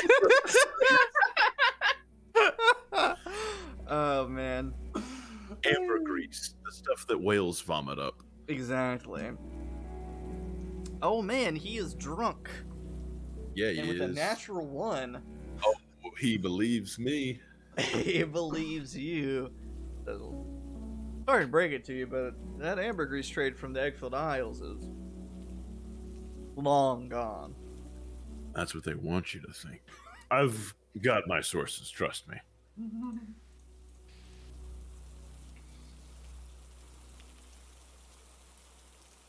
And he like looks around to the others who are still like good, and it way off to the side, way falls short. One of them eventually knocks over the glass into this guy's lap. He like looks down at it, but he's kind of reached the point of the night where he's just like, fuck. All right, we got to get another drink to restart this game. Like, he just kind of keeps going with it. Just gather up the pieces we threw at the cup and pay for another drink. Shit. So, Sludig and Aminah, you see that quickly Kamin adapts to this rugged, gruff patronage of this bar. What do you do in the meantime, or do you kind of want to just hands off? Aminah is heading straight for the bar to talk with Rosanna. I'm gonna head to the bar as well, but I want to look around and see if there are any sort of competitions that suit more of Sludig's strength, like competitions of strength, an arm wrestle or something. So you both approach, and you see mounted over the bar this fish, taxidermy with Lydia's name on it. Both of you make a name. Oh boy. I know, this is a weird one here. I'm actually proficient. Oh yeah, I forgot. Make an animal handling check. It comes alive. No, I'm just kidding. A what? Okay. 23. This is what I get for living in the Gloam over Oh, shoot. near the axe's handle or head. I can't remember which part of the map it was. Okay, so it's the modifier is intellect, yeah? Intelligence, yeah, and then if you're proficient, you would also add your proficiency, which I think is plus. +3. Yeah, but you said it's nature, right? Yeah. Okay, so then that not me. That's a 10. And this just looks like a crazy, almost piranha-esque looking Aminah, and that kind of like some jagged teeth, kind of like that anglerfish, like big drooping mouth. Ludig, I've never really seen a fish like this. Like you've seen you. It's like a Mr. Potato Head of a fish. You recognize certain aspects. You're like, oh, it has a mouth like an anglerfish, but a body like a flounder, and fins like this fish, and the coloration of this kind, and it's just off. And from what you can tell, up to you, you can't tell if this is the fish as it lived, or if this is some weird kind of taxidermy that have been hard to tell, because if it's taxidermy, it's very well done. If it's real, that's horrifying. So I see the name under it, and I ask the barkeep, "Who did that fish for you? I've never seen anything like that in my life." That's her name is Lavidia, and she gestures to the little engraving on the plaque. Lavidia King. She has a store here in forefront. Now I just wanted a little decoration for, we're on a river at the bay and her shop is horrifying. I think taxidermy's just not my thing. That might just be me. But Lavidia King is the one, and she does all sorts of commissioned pieces of your request. Is everything she does so strange and kind of haphazard? And she kind of gulps. I mean, no harm if it is. Nothing against you, in. It's just not something I'm used to. Yeah, it's just a little odd for her. I recall, I don't remember the exact composition, but she did have what seemed like a bear stitched together with other animal parts in her. Sludig immediately starts wiping his forehead and goes, "Oh, thank God." Here I was thinking that we were having to deal with these strange monsters all the way here in Driftchapel. But she just likes to stitch together dead animals. This is much easier. As far as I know. She kind of keeps to herself. Occasionally she'll pay people to bring in animals. But yeah, bit of an odd one. Anyway, in Sludig, you can kind of gaze around. Of course, there's arm wrestling, and you could go obliterate everyone that you challenge. There's no way in hell they're gonna be able to compete unless you're rolling that one, and even then, they still probably. But Rosanna, as you both are still up at the bar, says, "Is there anything else I can do with some drinks, nightcaps, or hot meal?" I'll take a small cup of ale, whatever you have. Something we can chat over.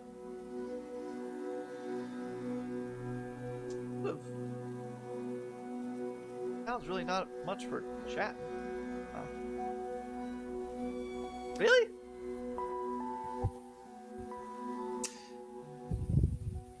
Neither am I usually, but I'm curious about something.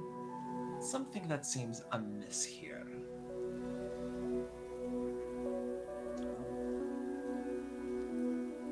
And make an insight check for me. Insight, okay. And Sludig, would you like to go engage with I some... would. Oh, sorry. Oh, you're fine. Okay. Just make a strength check. And as long if as no you... one's really... Oh, go ahead now. No, sorry, my computer started to freak out for a second. Oh, okay. But if no one's really looking to come and challenge me, I'm going to offer a silver piece for anybody who beats me, and they have to pay a copper piece to enter. And I'll just sit here talking to the people who come and challenge me. So here's what will, it'll be a multi-part thing for you. So we'll come back to Slutig's little arrangement here. Man, a little con man. Didn't expect that. You know, a little conditional auction. Yeah. I've seen Hunter x Hunter the anime.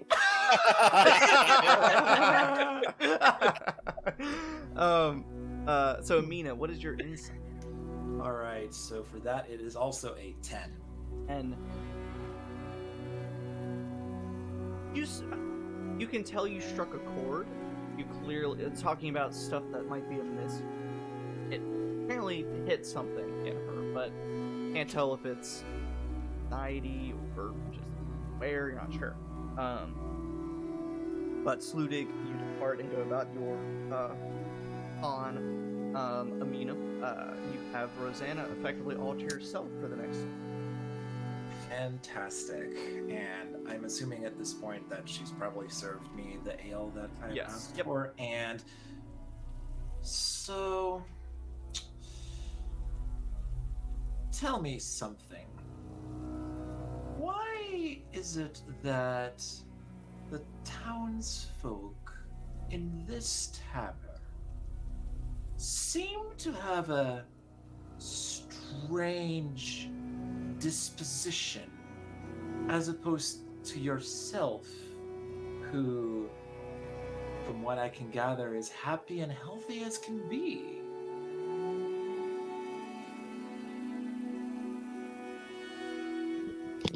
Well, wouldn't I just be the strange one then? If everyone's acting one way and I'm acting a different.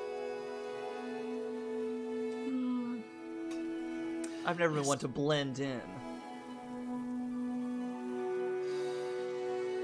I see. Very well. Can you tell me a little bit about... And as she's in thought, and she notices the dripping of the ceiling again, and she stares and just immediately goes, can you tell me why is this that this roof is still leaking if it is one of the most popular spots in town, from what I can gather? Well, honestly, we don't get too many travelers, and friends staying here for the next week might just pay for these. The townsfolk, money they sink into their drinks just pays for the next round of drinks. Really not too many visitors. But maybe now we can get a little bit of work. Fantastic, fantastic. That is good to know. I still can't help but shake the thought that there is an air about the town. I could have sworn I saw a figure on the way here in a place that would otherwise have been what I presume to be abandoned. And it strikes me as a bit strange that for a town as large as this, there are so few people out and about. Can you tell me more about that?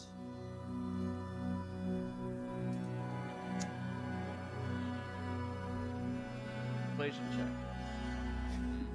Because I was very ready to give an answer, and then you hit me with the last few lines. I was like, "Oh, that's a different question than I thought it was gonna be asked." Persuasion, you said? Persuasion, yes. That is 18.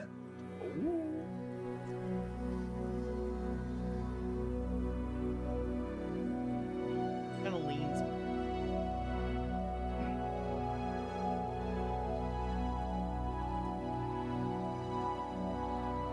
And why not too many people wander the streets? Sort of tied to first observation. Town seeming abandoned. there's a man in town. Rather dashing, luscious beard, chiseled face by the name of Dieter Stone.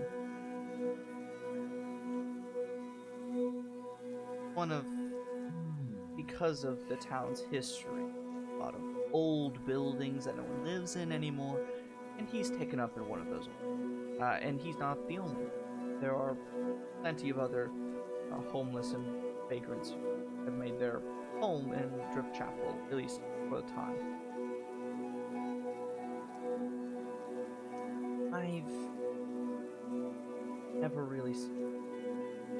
Hell, I'm cooped up here mostly. But Dieter has mentioned to me on occasion that and grain of sea salt. He likes his drink. Likes his drink a lot. I can't always trust what I see, but he says that horrible, terrifying creatures emerge from the waterways, kidnap other people like himself, other vagrants, waters. I think the town is just shitty. I think that it's just unpleasant, and one likes to walk its streets. The smell. I mean, come on, the smell. But some people I've seen it, are similar to Dieter. They believe something in the water.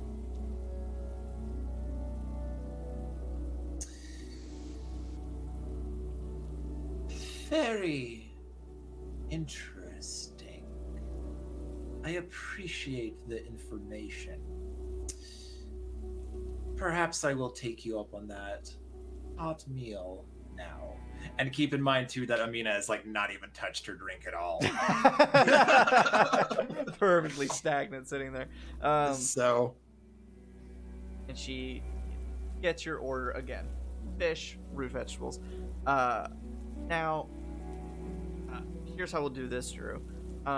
First, this will be sort of a multi-series skill check, and then I'll sort of dispense information about what happens narratively.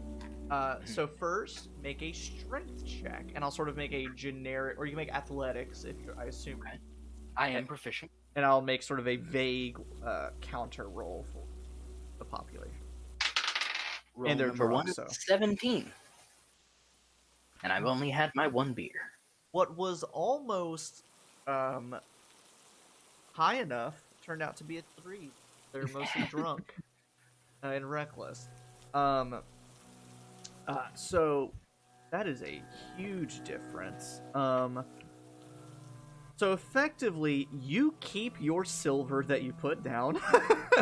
No one is able to beat you. And you come out of it with 11 copper pieces. You managed to arm wrestle 11 people. And so my right arm is very stiff and a little sore, but and some of them go down way easier than others. Some are just like, bam, and you're done. Others have like the sailor arms, like you got a Popeye up in there, and you still. Oh geez, well, as long as there's no spinach here because there's no edible food, I'm good. And you also said you wanted to sort of make conversation, get information. From yeah, I mean, kind of as each person comes to challenge me, I want to ask a little bit like their name, what's been going on in town. I'm new here. I'm just trying to meet people in the inn while I can. Get out of town. Have a good night, sort of deal. Yes. Make a either if you're proficient in persuasion, it could be persuasion, but just kind of charisma. Over the course of however long. 6. Nice. I have a -1. I love it. You're down in people. Bam. And not a lot of them are opening up to you, mostly because like they go into it like ready to throw down. And so you kind of get their name, kind of get what they do, and then they're ready to arm wrestle, and then you beat them, and they're like, well, fuck, and then they storm off. And so there's not a whole lot of conversation happening until your 11th contestant. A big, meaty hand slams down on the table, and you kind of follow up the arm, and it's wearing a very nice jacket, like some silk thread, but you can tell it's a little frayed at the edge. It kind of like golden silk thread, very nice, almost like captain's coat, like an ascot up top, this burly barrel of a man, and on the screen I'll actually dispense a little bit of art here of this first one. Art. You see a similar pale, thickly looking man, balding head but still long on the sides, and I can also send the art to you as well in a moment. But he introduces himself. He says, "Hello there, young man. I am Mayor Horace Mason. I am here, the leader of Driftchapel, and I love your spirit. I'd love to try to best you in a contest of strength." And he sits down on this tiny-ass stool at this tiny-ass table across from you and gets ready, squares up. Hi, well, Mayor, for you, if everybody watches, it's free, no challenge cost. I'm Sludic. He, leaning his cane against the table. Good. To what? Three kingpins. Kingpin from Into the Spider-Verse. Exactly. No neck. No neck. Never had a neck. He grabs your hand, and of course, he is big, but not fit, and so easily topple him in contest. And he just kind of finished it off and says, "Oh, that was a handy win for you. Welcome to Driftchapel. What brings you here, young man?" Well, me and my friends just plan on traveling through for a little bit. We found this nice establishment as it was recommended to us as one of the only places where we might not get a knife in our back. "It's the best!" And he cheers out, and everyone kind of like drunkenly like, "Yeah!" and takes a big swig. Yeah. But it looks like everybody likes the mayor. Make an insight check. I'd like to join in on that as Yeah, well. if all of you want to. 12. 'Cause you all kind of, Gladly. yeah, it's hard to ignore the big man, the elephant in the room. doing That's this. a nat 20 for a 22. Insight. I got an 11. It's the first nat 20 of the campaign. Ooh! Insight check. For everyone else, for Aminah and Sludic, it feels as though they like him. He has a good spirit, good energy. Once more, a bit opposing to the town's atmosphere. Kamin, you notice a little bit different. Some people cheer out of like a, yeah, kind of like a drinking buddy, like, fuck yeah, Mayor Mason. Some people cheer seemingly out of like obligation of like, yeah, I gotta cheer for the mayor. Of course, why wouldn't I? Other people cheer almost reluctantly, like, this fucking guy, yeah, woo, the best bar in town. And so there's kind of a mix. But the way that they all do it, this is a recurring thing. It doesn't necessarily feel like performative or rehearsed, but this is... How does Rosanna specifically react to this gentleman? She's kind of more on the reluctant side of like, Gotcha. yep, Mayor Mason. So Sludic, you had mentioned that his was free, but he of course says, nope, it's all yours, you earned it, and drinks on me. I slap his shoulder and I say, with a leader like you, Driftchapel, shouldn't be quite so gloomy a place. He gives this big belly laugh, and then turns to the rest of the floor. Says, all right now, all you fools, just behave, have a good time, and drinks on me. And he walks out, and you all immediately realize he did not pay. He did not drop any coin. And he's sort of using that mayoral privilege of, like, it's on the house. It's on me. Yeah, and you all kind of, like, in your own ways, like, glance, and Rosanna's just like...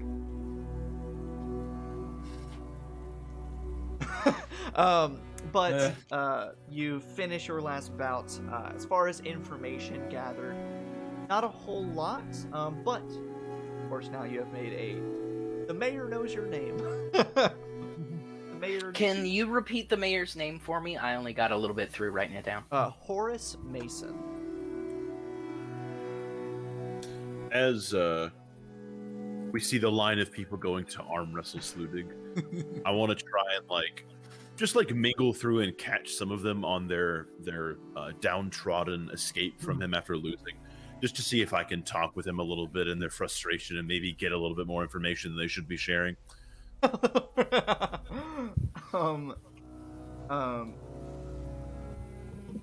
Go ahead and make a persuasion check. I will say, because of their they're drunk, so they're easily persuaded, but they're also mad, so straight persuasion check. I was gonna say a disadvantage, but no.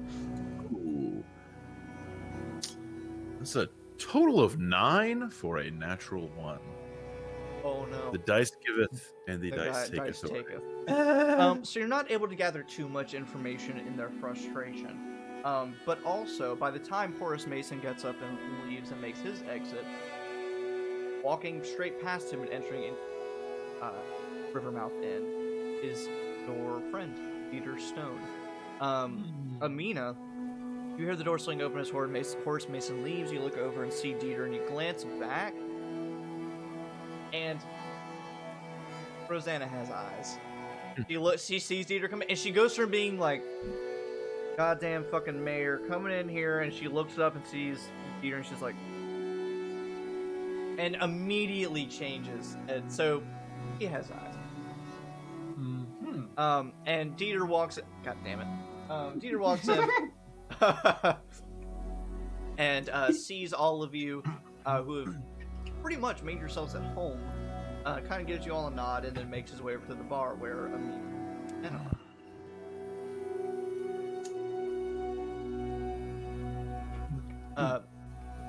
Aminah, Dieter turns to you and kind of, you can tell he's trying to be a little discreet, saying, so did you get settled in well? Yes, I think we have, for the most part. Good.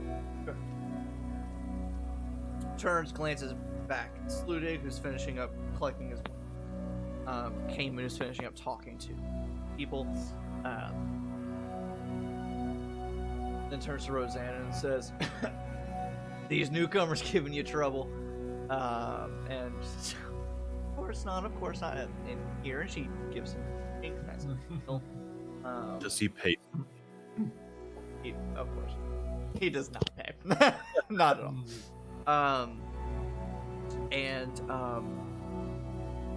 And they just kind of make small talk. He kind of asked how things were while he was gone, stuff like that. So you all can continue about your business, however you'd like. I'll join the group at the bar now that I see Dieter walk in. I pay for the next round of drinks for everybody with the 11 copper pieces. I got it. Oh, yeah. Nice. Everyone's best friend, Sludig. Aminah's just gonna stay right there. She has an excellent seat for this conversation. Which on my art, almost forgot. Let me give her Horace Mason. Added a little Dieter Stone. How's the population of the tavern right now? Like, are most of the people who have failed arm wrestling like getting up and leaving? Are they sticking around and drinking more? They stick around and drink. It's still staying pretty strong. Okay.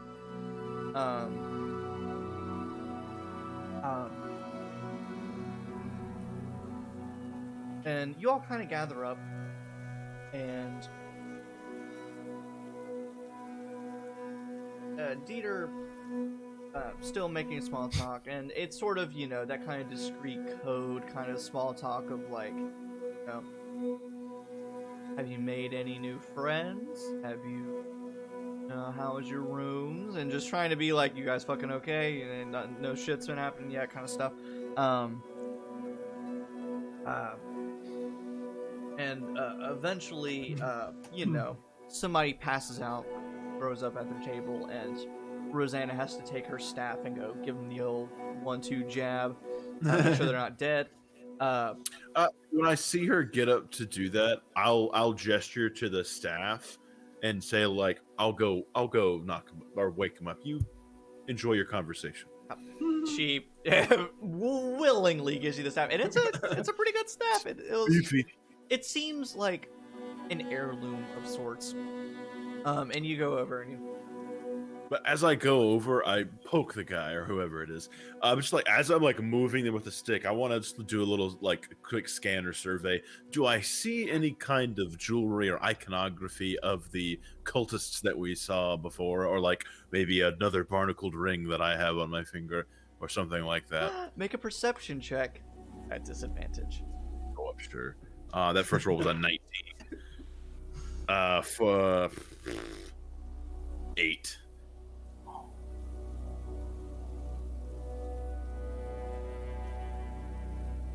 So he's collapsed on a table. Head down. You give him a good jab. Make sure like he moves, and he moves, but in a way that like rolls over. The hat and hood he was wearing kind of like wearing like kind of a knit cap toboggan. Slides down his face, and you see on his pale greenish sickly tattoo forehead now is being covered up by pocket. Do I recognize the symbol or tattoo or brand on this man's forehead? You recognize it. You recall seeing a few of the individuals encountered at the pond had a similar marking on the forehead. Interesting. I'll flip his hat and kind of like press it into his chest as I grab him by the shoulder and kind of lift him up out of the chair and be like, you dropped this, and where you're going, you're probably going to need it. And I escort him towards the door. Yeah. Yeah, you do. So he's blasted drunk, doesn't think twice, and is forced to exit. Aminah Sa'id, as you were sitting there, and talking to Rosanna, Dieter kind of leans forward and he says, Rosanna, I kind of figured out why your trade is not so good going from the Isles. And kind of looks at him, and then he turns to you two. Potentially pertinent information. He said, one of my friends, she shot down a messenger bird from the Isles, which most messages are carried by ship. The fact that they had to use a bird means it's important. And of course, she was hungry and saw a bird and shot. You know how it can be. Apparently, at the time of writing this letter, Gloam was moving closer to the Isles. I don't know how. I didn't say how long ago the letter had been written, but Imagine that's why our trade's been down. Islands are being taken. And, Aminah, with your knowledge of the Eggfeld Isles are essentially at the opposite side of Trawler's Bay, effectively. So it's a sea. Aminah sees that Sludig has kind of gone 1,000-yard stare with the mentioning of the encroaching Gloam. I think Todd sent us a flashback. And as Dieter mentions the Gloam encroaching on everybody, Sludig is immediately brought back to a time before he had truly egg-filled Isles. Before he had truly decided to once again rejoin society.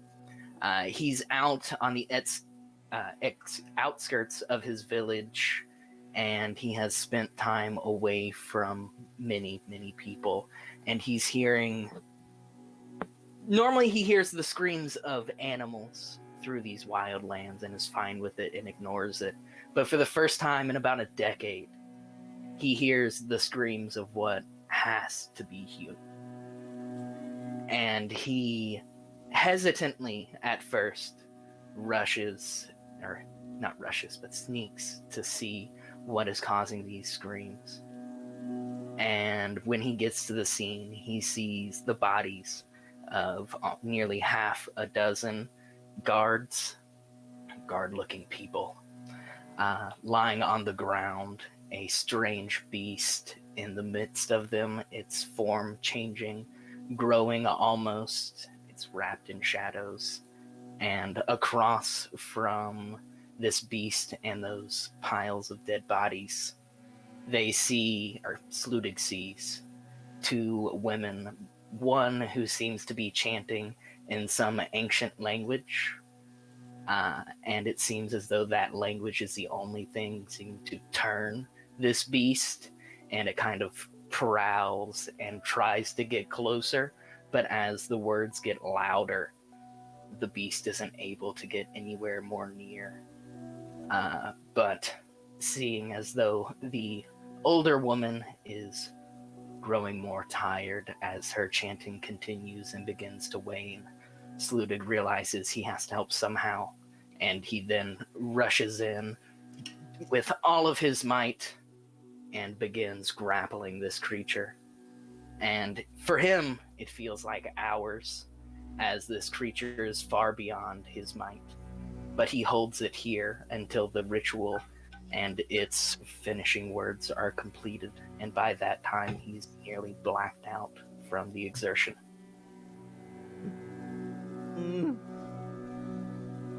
But then, with that, as the ritual kind of finishes in his mind, he kind of jerks back to what's happening with Dieter, and towards the end of that conversation, kind of looks at Aminah, not really knowing what's gone on.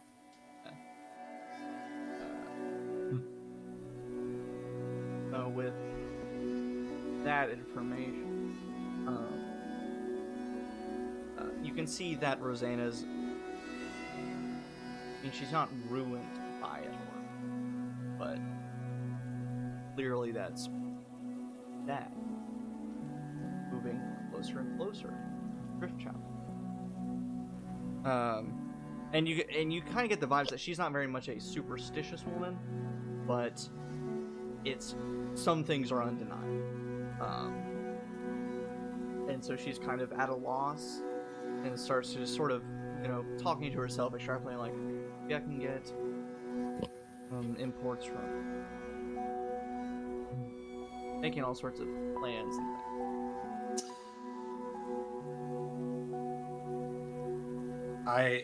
Okay, so hearing all this, letting it all settle in for a minute, Aminah sort of gives this really gentle, calm gesture towards Rosanna and says,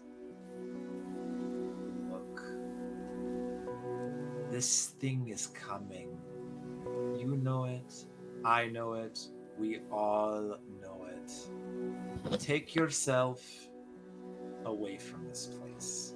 You are clearly better suited for you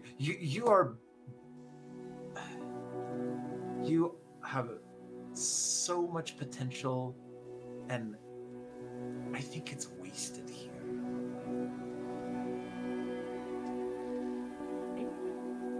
Patience.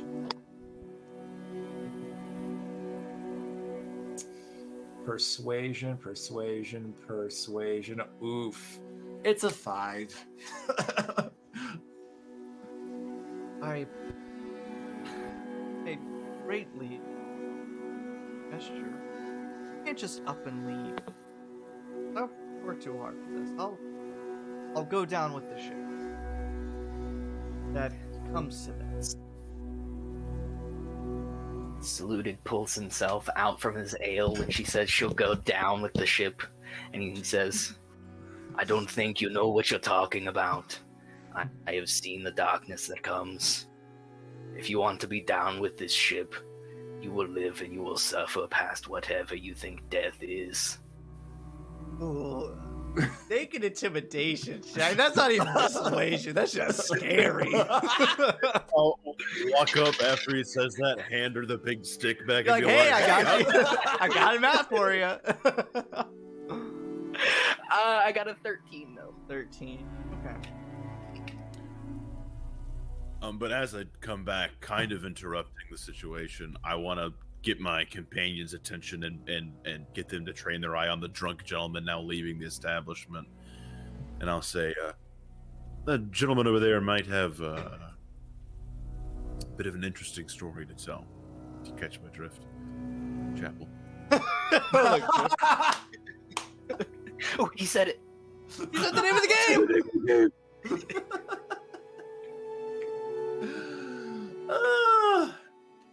But I don't mean to interrupt anything weirdly tense happening, and I'll sit down on a stool and just stare.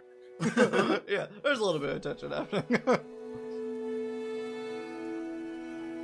Do you relay to Kamin what Dieter told you? Because now he's barking down his throat.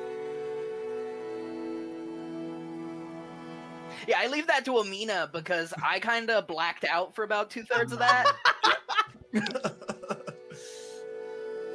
All right. Oh, yes, I will recount what Dieter said, and as we're not leaving yet. We're just staying still, all together. Yeah. Okay. Cool. Yeah. I just recount what he said, and top it off with, "It's coming," but yeah,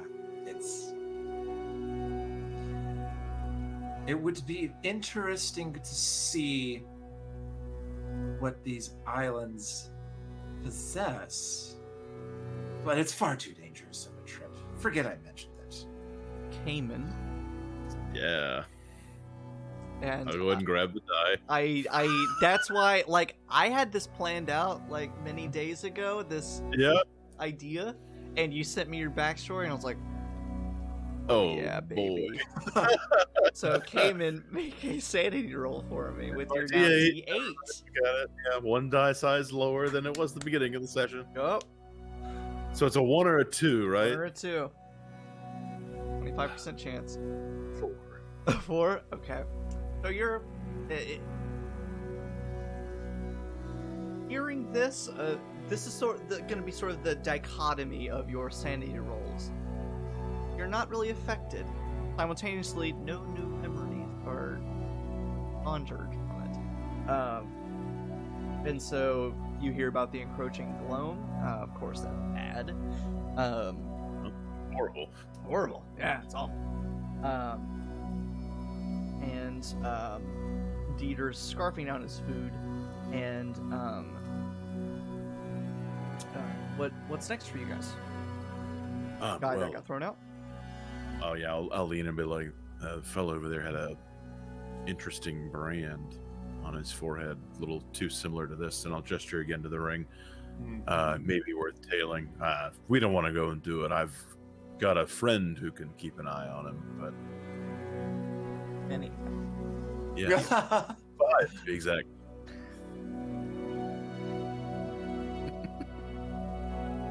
Nanu. It is night now, right? It is. Okay. And the roads are lit with gas lamps and things, but again, nighttime. Stormy. Okay.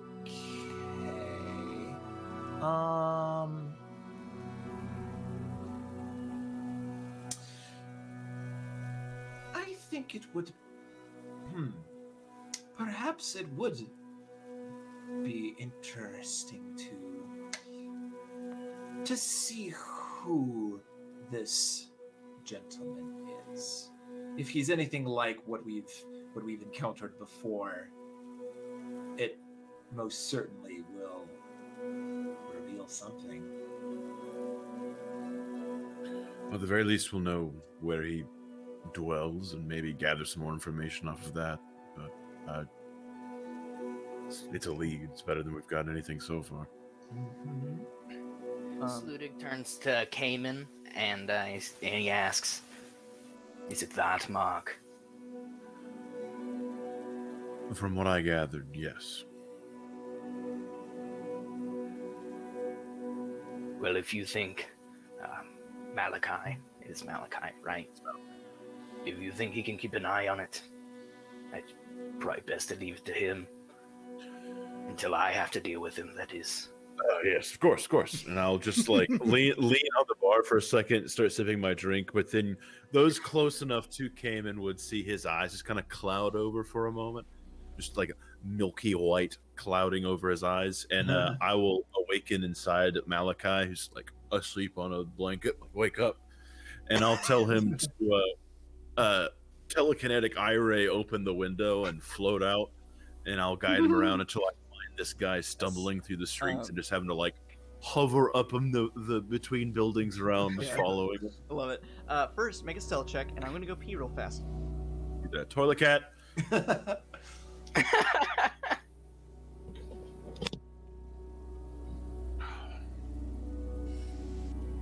Toilet cat. Bro, I love how every flashback we get is just more layers of darkness icing on our big darkness cake. I know. I love it. It sets an atmosphere so well. So I don't know, Chad, if you're like such a listener, good mechanic for getting like the background stuff in there. I like it so much. It's so much better than having to just sit here and at the beginning of the first session listen to everybody's, if you're me, 10-page backstory. Oh, honey, we would be here for the entire 4 hours if I said all of my backstory. It's better revealed in trunks. it is. It's more appetizing, palatable, little bite-sized pieces. Well, you could make that happen. Flashbacks are for trauma. Yeah, I've seen Naruto. I've seen that damn swing. I know what this is. I've seen Itachi kill his family 9 times, but each time it's different. It's never the same. It's like 1% different each time. I don't know what I just came back to. Spoilers. What I just came back to. So, Kanan, stealth check for you. For me? For you. Oh, is this just like me chilling out in the bar trying to be sneaky? Cool.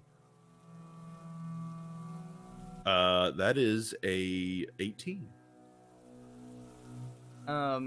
Now, make a stealth check for Malachi at advantage because of the fog and rain, etc. Dude, he's got a +5 stealth. What? He's a mouth breather. Gazers, for some reason, have +5 stealth. I don't know why. Take it up with Jeremy Crawford. You can hear from a mile away. Well, maybe you can. Even at advantage, I rolled a 2 and a 7, so you got a 12.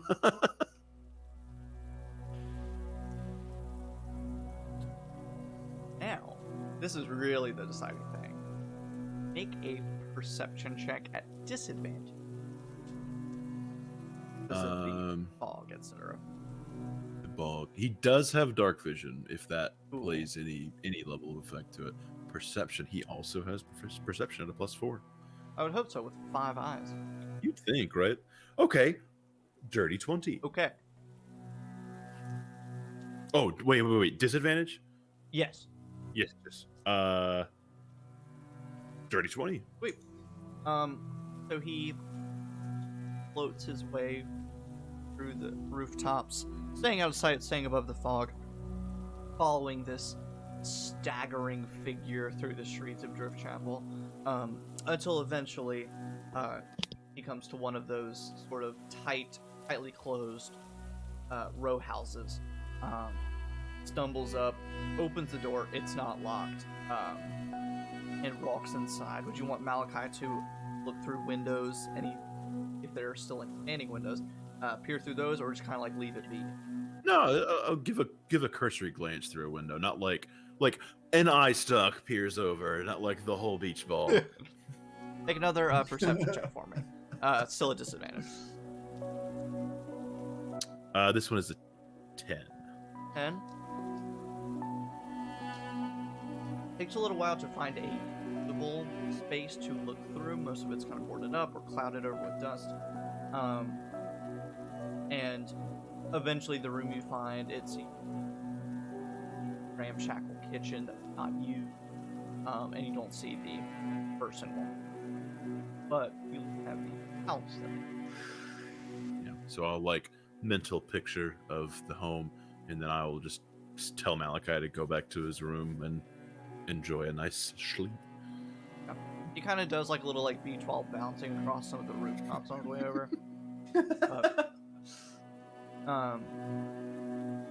Anything else for your?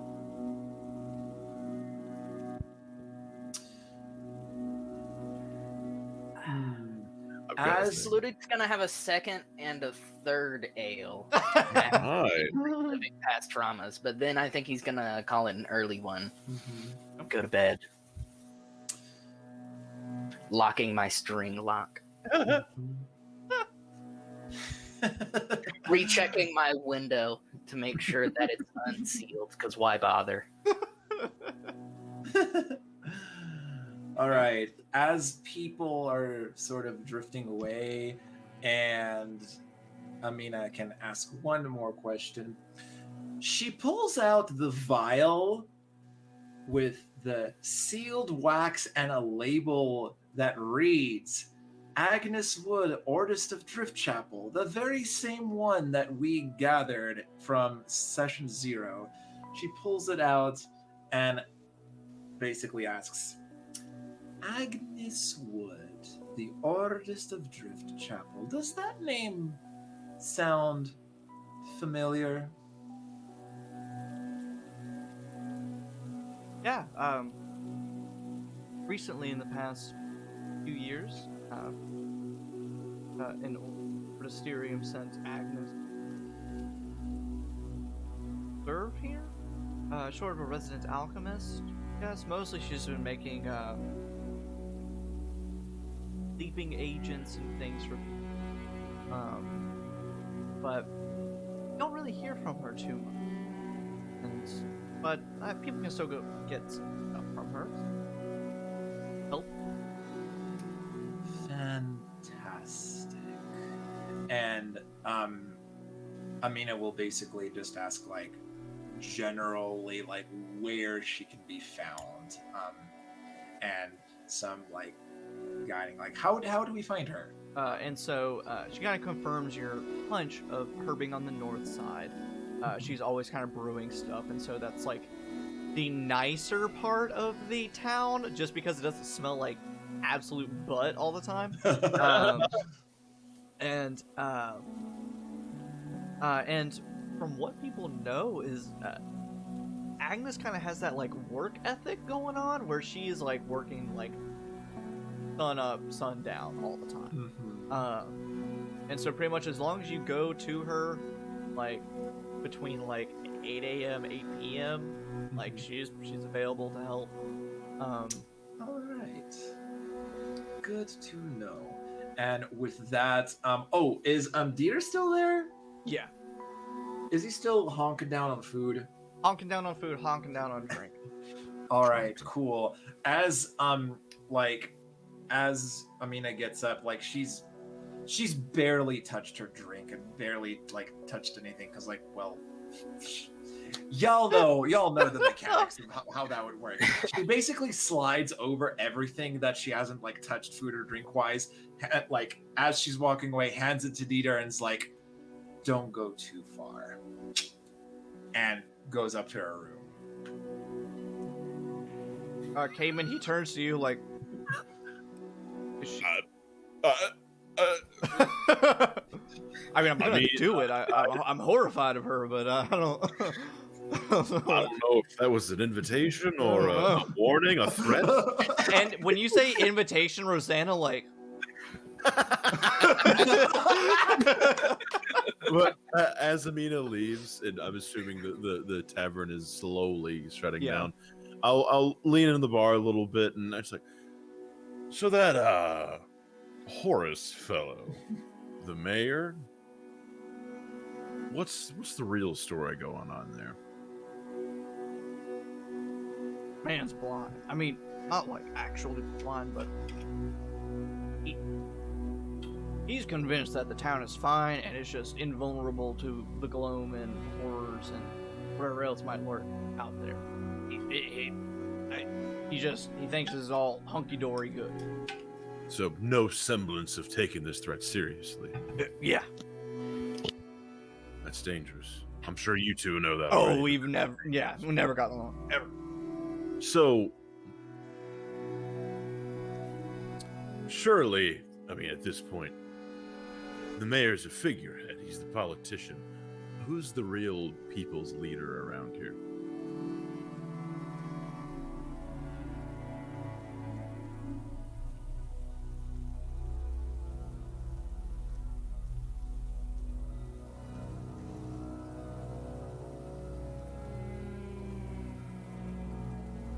Or do you have one?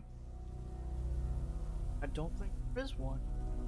And you see this kind of realization, Dieter's like, oh God, now that you say that. That may be what we're missing here. Now, I'm not trying to make suggestions or point fingers, but the two of you seem like pretty well-liked and memorable characters around here. Just keep in mind the kind of influence you have over people like this. And I'll gesture to, I'm sure, some drunk, passed-out man at a table in the back of the bar. You might be a little surprised. Many of the working folk Driftchapel don't care for me too. I kind of came in rocking the boat. I see what lurks within them in this town, and they disagree. They think I'm paranoid. This is a boat that needs a good rocking. The tavern doesn't, because God knows what would happen. But Rosanna, hey. oh, I'm sure she's as sturdy as she can be. As she can be. Just interesting. If we come across anything else tomorrow, or like I said before, Dieter, we'll be in touch. And apparently, don't go too far. I look at him, give him a wink, and then head. Give him a wink. You make it up to your room. You go to grab your key out of your pocket, your coat pocket, to go unlock the door, and Oh shit! a tiny slip of paper folded up that's been put into your pocket. Okay, I will make my way into the room, put the Cheeto lock back in place, and then open up the note to read. Cheetos are canon in the Shadows Over Driftchapel supplement. They're a Gloam delicacy. It's that meme where there's like a little sliding lock. Oh yeah, you know that you're Yep. Cheeto, and they're about to slam into it with a battering ram. Now we're gonna keep this a little dramatic. You go in there, Malachi's come back. He's sleeping. I give him scritches. You give him little bits of scritches. and you read the notes, and I will private message you that on the t-shirt. Oh no.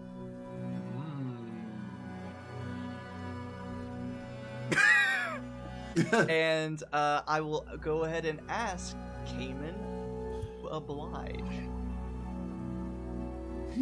Okay, so open the door again. It's nighttime at this point. Yes. Other people are asleep. Yes. Yeah, the doors are closed. Okay, Malachi is following me out the door. I will find Sludig and Aminah's doors and give a light little knock on their doors. So, Aminah, you have your cowl taken off, you're getting ready for bed, and there's like light out the door. I hate to interrupt, but we need to have a team meeting right quick.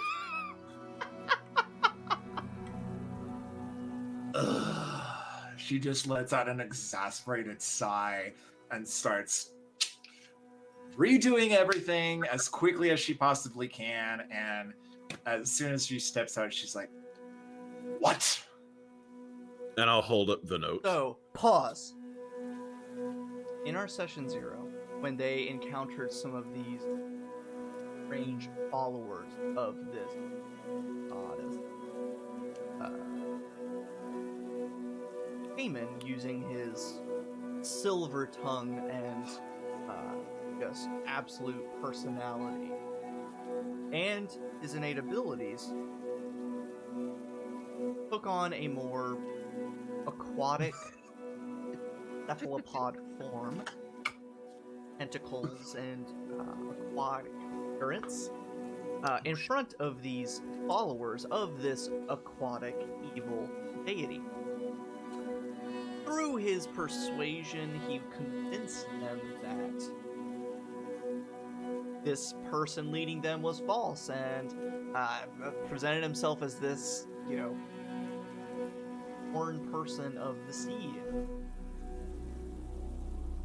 Of course, all of the cultists were slaughtered by the end of the thing, except one who escaped and told Kamin, believing that he was some kind of chosen or prophet, that they will be waiting in Driftchapel. And so, unbeknownst to Kamin, in his maddened state, a note has been slipped into his pocket while moving around the tavern that reads, "Welcome to Driftchapel, prophet. Meet me at the Birdsong Estate tonight. Front door is unlocked. Don't bring your friends."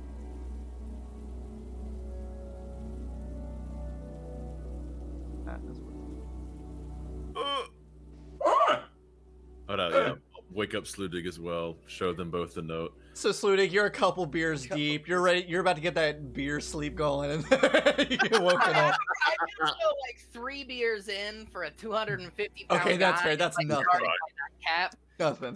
That's a that's a little melatonin dosage. Right, so obviously I'm not going alone.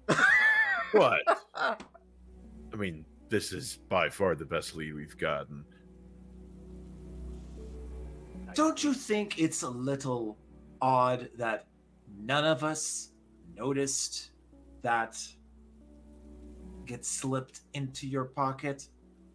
And especially by someone whom we have made such an intricate interaction with?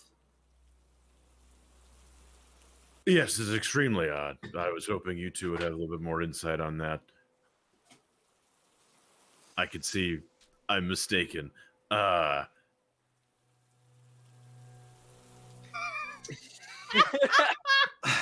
Ludig is trying to collect his thoughts. He was in full "I'm about to go to bed" mode. He's still making over the note. And he says, "Well, of course we can't send you out by yourself. But I guess we haven't seen any sort of actual map of this place, so we have no idea where we could hide. Maybe we can find a hovel near there. Aminah and I find a place. Yeah, if you can show us what building we're supposed to be in to hide nearby, so if anything happens, we can crash that little party of yours." Do I know whether or not it was the building that Malachi followed the dude to?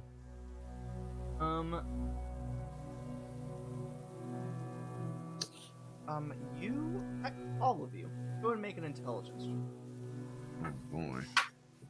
It's a 16 for Sludig. That's a 2! Mm. Oh, excuse me, a 3! Mine is a 10. Oh, so many 10s, Dan. I don't know. Very average. Kamin, you don't know the former, structures and houses and things that were Driftchapel, so you don't really sure which one was the Birdsong Estate. You assume it'd be a nice one and not some little, townhome. Yeah. But Sludig, it kind of works out. A little more simple-minded and also more akin to nature. You recall seeing a manor, estate, some bird motif, iron fence, and path.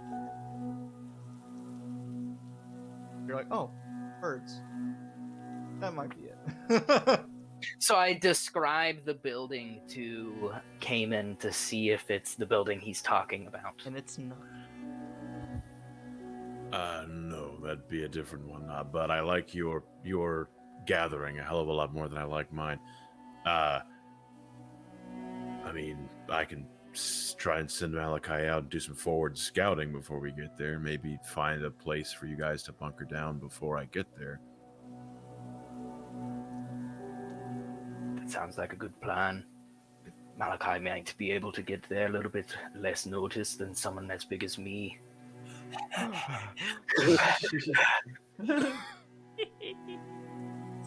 Right. I'll send him on his way. I guess get ready for a fight?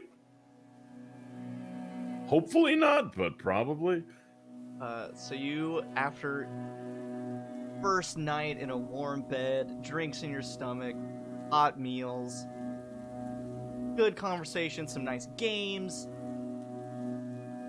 and of course, still just out of reach, you gear back up, get all your things together, and make your way back through Driftchapel at 2 a.m. to return to the Birdsong Estate to see Kamin's midnight. Is Dieter still downstairs? He and Rosanna are kind of closing it down a little bit, sitting chatting. Okay, I'll let them vibe. That's fine.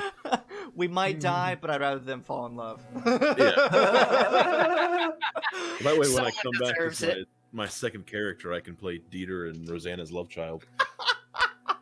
Yeah, you play a little 2-year-old toddler running around. Oh god. Fires a flintlock. Actual scariest character in the game. Right. So the three of you gather up 2 a.m. to meet Kamin's potential rendezvous over at the Birdsong Estate. That's where we'll stop for tonight. And unfortunately, because Drew is doing some big adult things and moving across the country, we won't be playing D&D. for 1 full month until March 12th. Womp womp. Yay! Yeah, because we can't hear anyone respond, it's very just Awkward silence. I love it. Okay. I love it. Sorry, everyone. I feel obliged to not live with my parents. Nope, that is very fair. They're moderate to severe people, and I can speak about them neutrally to keep things peaceful. Nope, that's fair. So, It do be, Todd. It do be. It do be. It really do be. So, thank you, fucking everyone who has stayed up this long, and for all the gift subs, and for I cannot believe, Big day. fucking, I'm still baffled. 1 month from now, we'll keep picking up. We'll do some more giveaways, provided we still have the amazing support that we still have right now. We'll be delving deeper into what might be a Driftchapel. There was something else I was going to say. I'll still be here on Monday doing Sharn Nights to get some investigation stuff, and we're finishing up the sort of side arc with their little characters. And if you saw Nobushi Nueve's comment previously, yeah, if you go watch part 1 of the new hires arc, it was literally icebreakers for the session. They role-played icebreakers in game. It was so much fun. It was so much fun. And yet Sharn. So that'll still be on Monday. Normal will be finishing that up, and then the next week we'll be going back into the main story, which is going to be very dramatic, and I'm very pumped. My players are a little scared. Should be. Mostly because we ended with them getting arrested by the FBI of Eberron. Yeah. Like, that's effectively what happened. So much fun. Oh. So much fun. Yeah. I'm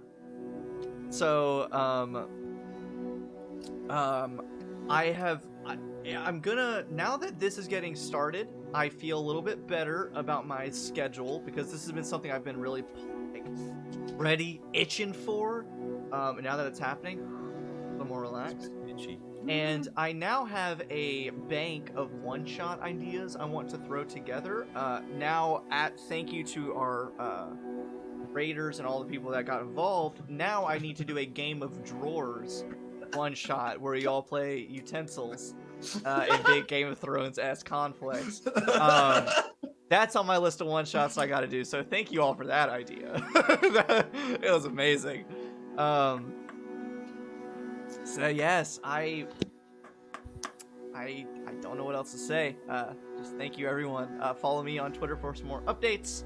I'm still here on Mondays. I'm still streaming video games. I'm having to cut back some, trim those down because, you know,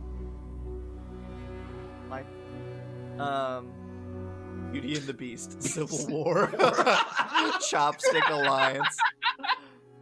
One shots with Mace Group of these players and Sharn Ice Crew? I sure hope so. And honestly, Please. My players called me mad, but I've thought about breaking apart my 6-person Sharn Knights group into 2 smaller groups, and they're like, so you would just stream a 3rd D&D group? And I was like, yeah. They're like, no, what the fuck's wrong with you? I have no boundaries when it comes to D&D anymore. Spoon Legion. It's gotta happen. There's gotta be a supplement. So for these one-shots, it'll probably be Patreon stuff. We'll see. I love it. It's gotta stretch. Everybody, let's get out one good stretch. Oh, so many things are popping. Yes, lots of popping. Oh, man. If you stand, you stay limber. Okay, Drew. I don't have a standing desk. Dude, I just have a dresser. I just have a dresser. Oh, man. So, yes, thank you, everyone, who followed and subscribed and stayed here for this whole thing. Monday is the next D&D stream. It's gonna be lots of fun because there's some amazing characters that I think you'll enjoy. And 1 month from now, good God, 1 month. Drew, I love you so much. I didn't love you so much. Well, at least I'm glad you love me enough to wait a month. Wait a month. We waited 3 months to do this, so We'll wait for you, Drew. we'll wait another month.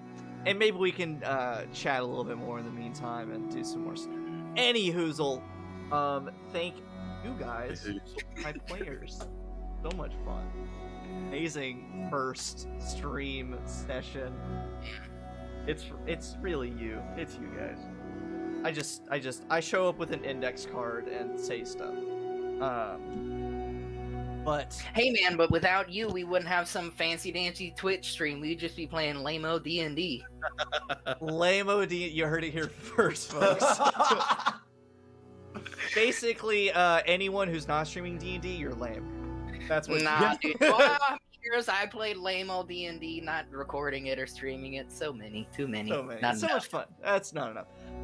So yes, thank you all who are still in the chat, still awake. I'm gonna stop rambling because I'm still just so pumped of all the things that happened. I still can't believe. So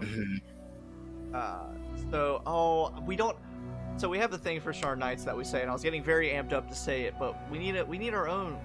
We need a little closer. Oh no, I'm not good at coming up with shit like this. Thank you for watching Shadows of Driftchapel. Good night and good luck. That's lame. Hope you survive another night spent in the shadow of a Driftchapel. What's yours, Daniel? Now for the weather. Welcome to Night Vale.